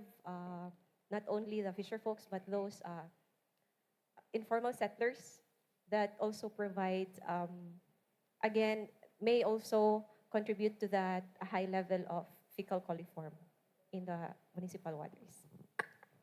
May I suggest that, because I don't know if you have students who go on internship with fisher folk, because there are programs that do internship with people in the mountains, also people by the water. You're right. Education should be part of the agenda. You have to educate these people because I've spoken with some who interned by the water. When they asked where the toilet was, the fisher folk just pointed to the sea. So I think this is very, of course, our students, our city folk, they get shocked, right? So parang patay din yung social engagement nila pag ganun, di ba? Because they're forced to do that, right? To blend in. So I think you really have to have a very comprehensive educational program for them not to do it there. Yes, duly noted. Thank you. Hi, ma'am. I was looking at the two parameters wherein it appears that they are non-compliant. Was there an attempt to associate the first is high temperature, water temperature, with that of fecal coliform count? And the second is just to give us a picture of why is there a higher fecal coliform count in one barangay as opposed to the other. Was there also an attempt to get a survey of the demographics, the industries present in the barangay, so that we can pinpoint possible solutions later on? Thank you. As to the second question, sir, there is in the paper there is no I think that collaboration or attempt to connect the amount of fecal coliform to the barangays, but I came across to the demographics of the city. This is based again to the data from the city health office, the distribution again of the sanitary bowls, and the density of the population within the specific barangays. Yes, that was not included in the paper, but it would be an honor to add it or to what do you call that? For future researchers to integrate the data, sir. Okay. Is that okay already, attorney? Yeah. If you still wish to answer the first question. Yes, the temperature and the fecal coliform. Again, it was not attempted it was attempted to compare the temperature into the existence of the fecal coliform. And yes, I wish to include that to the future research. Sorry. Okay. Okay, so it's very interesting because the discussions that we had just had, it's something like these are really crucial aspects of progress and development, right? So whether it's going to be in food security, employability, and environmental sustainability or curriculum innovation. But you haven't asked something about the curriculum. You forgot. Yeah. It's the last. It's the last. I, I think we'd like also to hear from you. All right. Okay, may I start? Thank you very much. Yes, I Dr. like the Chavez. model, MELDS. Call it MELDS model. Okay, the causal model. Is it possible for you to, expand? What's the implication of this model to student outcomes? The model shows it's a causal model actually, so we can really see the cause of this teacher's performance, mathematics performance. So with that model, we can even create a solution on how to make or how to improve mathematical learning among our students. Just like as I have presented, that we need a faculty development, encourage our teachers to study more, or attend seminars and workshops about on how they're going to engage students on problem solving to really increase critical thinking. Okay, you might consider this in the future. Yes, ma'am. For Is it future possible to studies. test the model to other educational settings so that you'd be able to, increase the generalizability of the finding? Yes, ma'am. Okay, that's it. Thank you. I think partly my inquiry has already been answered. However, how will you propose to enhance further the teaching learning process with your model? Actually, sir, this model is just a para siyang, it was proven. I have already this idea about what are these problems all about with poor mathematical, poor results, or poor mathematical ability of our students. But with the result of my model, it has been proven with all those things that I have in mind.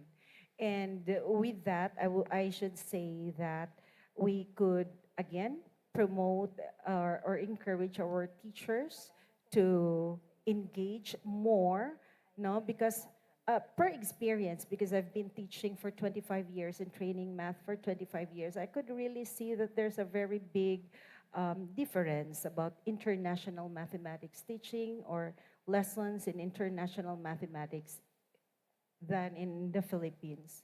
And there's a need, really need for our teachers to really help them learn how to teach, no, this kind of strategies or classroom strategies.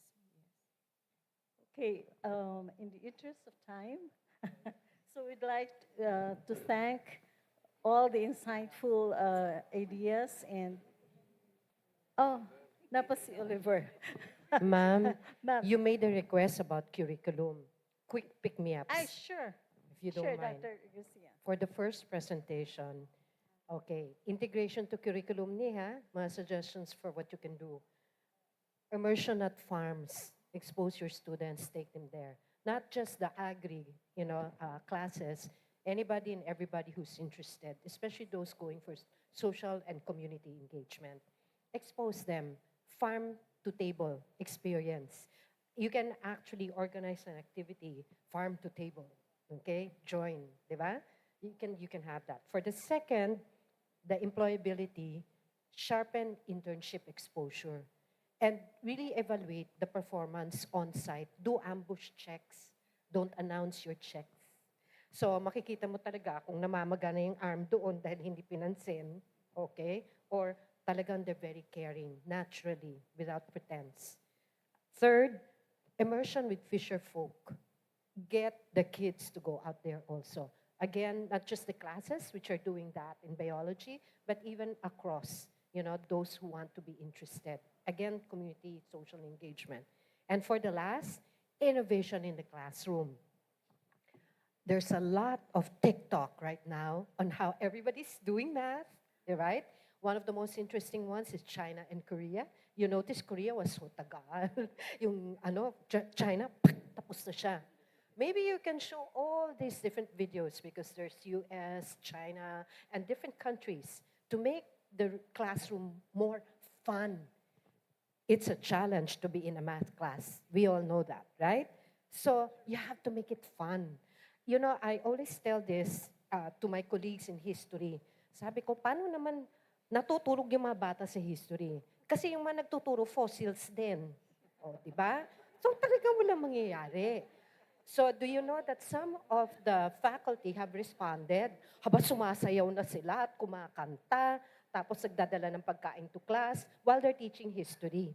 So there's integration like, the ancients would eat this. Or did you know that chocolate never expired? Mga ganon. So it makes the classroom more exciting, more fun.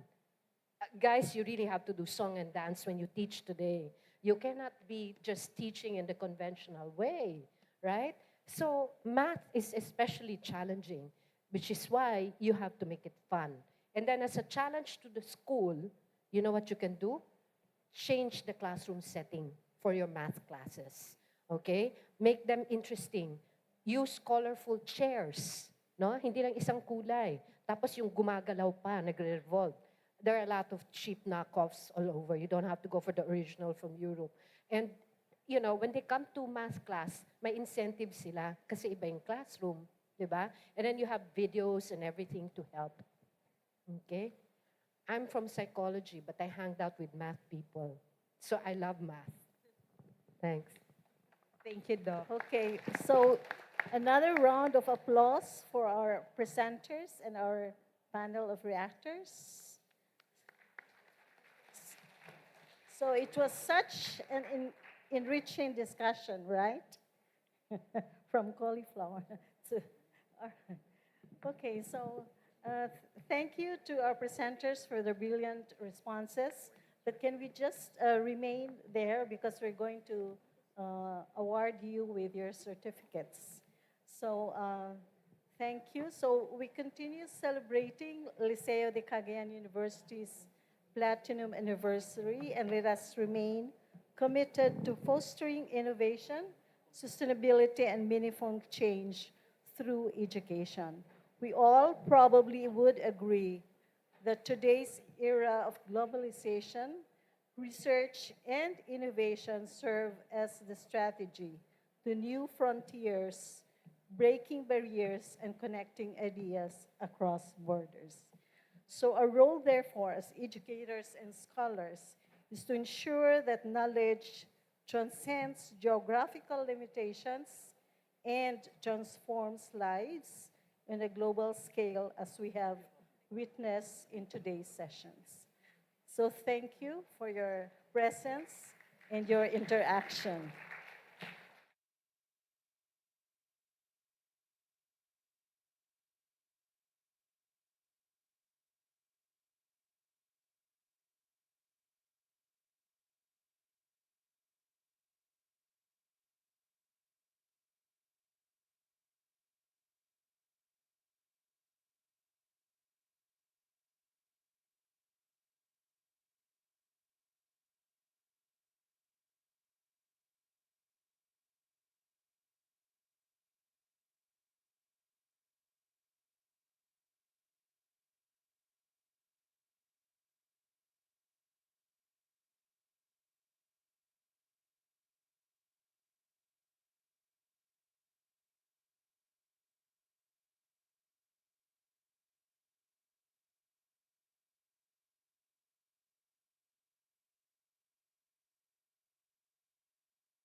President for Research, Extension, Planning, and Innovation, Dr. Maria Floricilia C. Sanchez.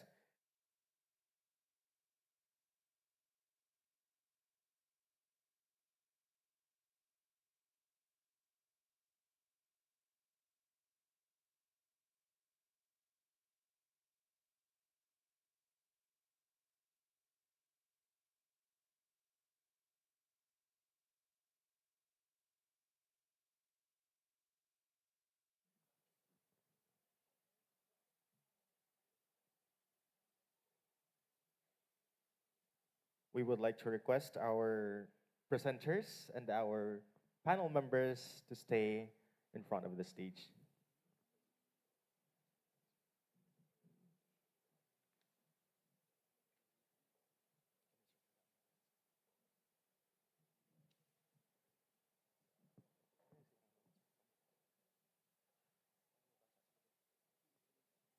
Liceo de Cagayan University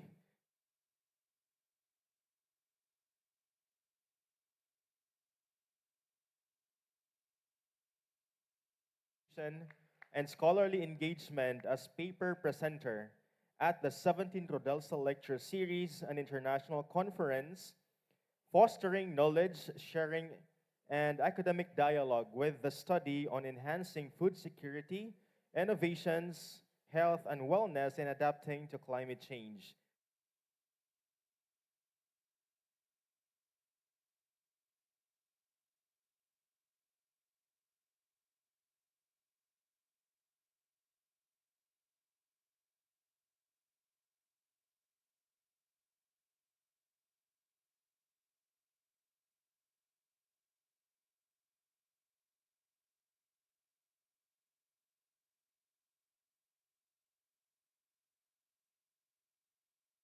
Presenter with his study entitled Examining Self-Perceived Employability, the Case of College Healthcare Students in a Private Higher Education Institution.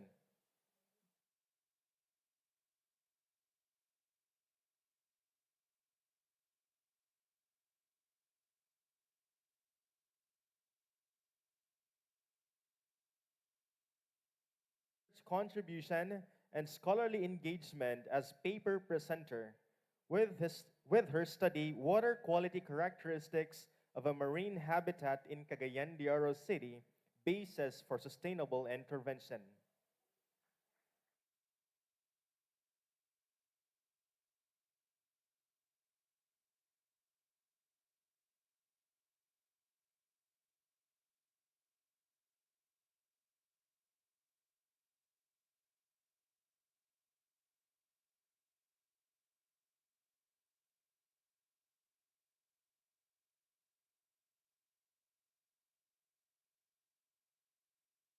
Another certificate of recognition is given to Mr. Oliver N. Plaza II.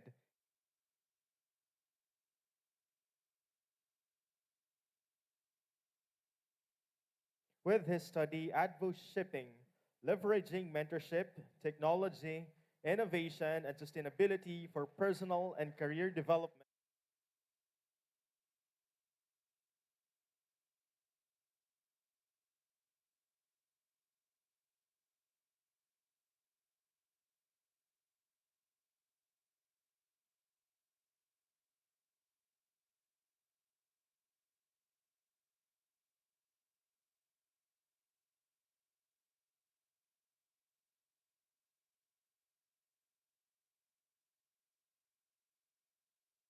As a paper reactor, enriching intellectual discourse and fostering deeper academic engagement at the 17th Rodelsa Lecture Series, an international conference.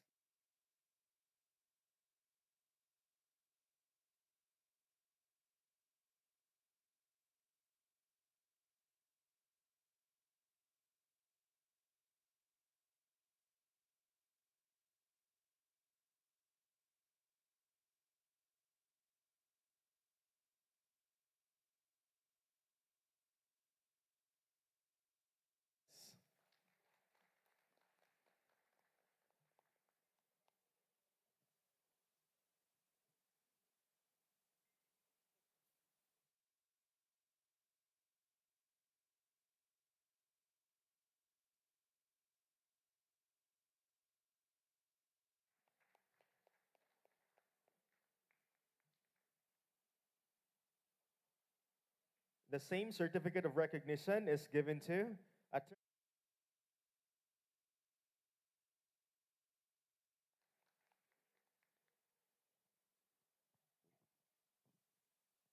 And to complete the lineup of our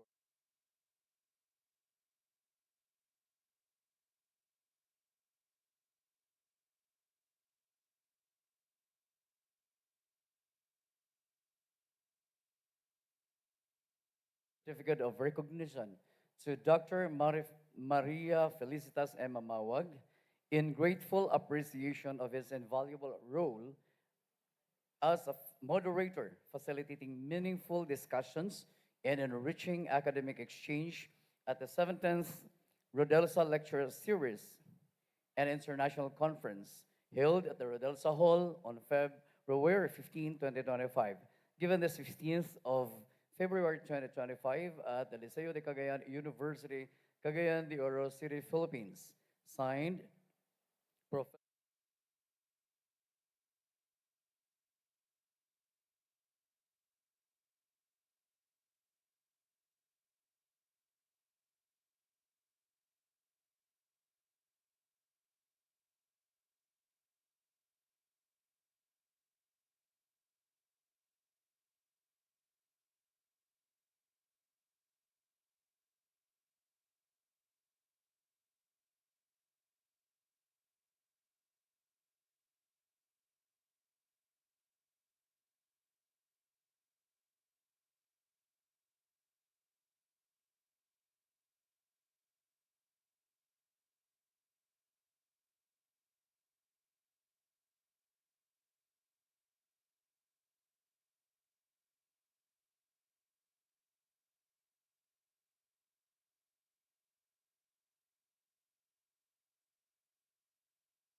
reinforce the power of education, innovation, and sustainability to transform lives. On behalf of the I used to rule the world. Seas would rise when I gave the word. Now in the morning I sleep alone. Sweep the streets I used to own.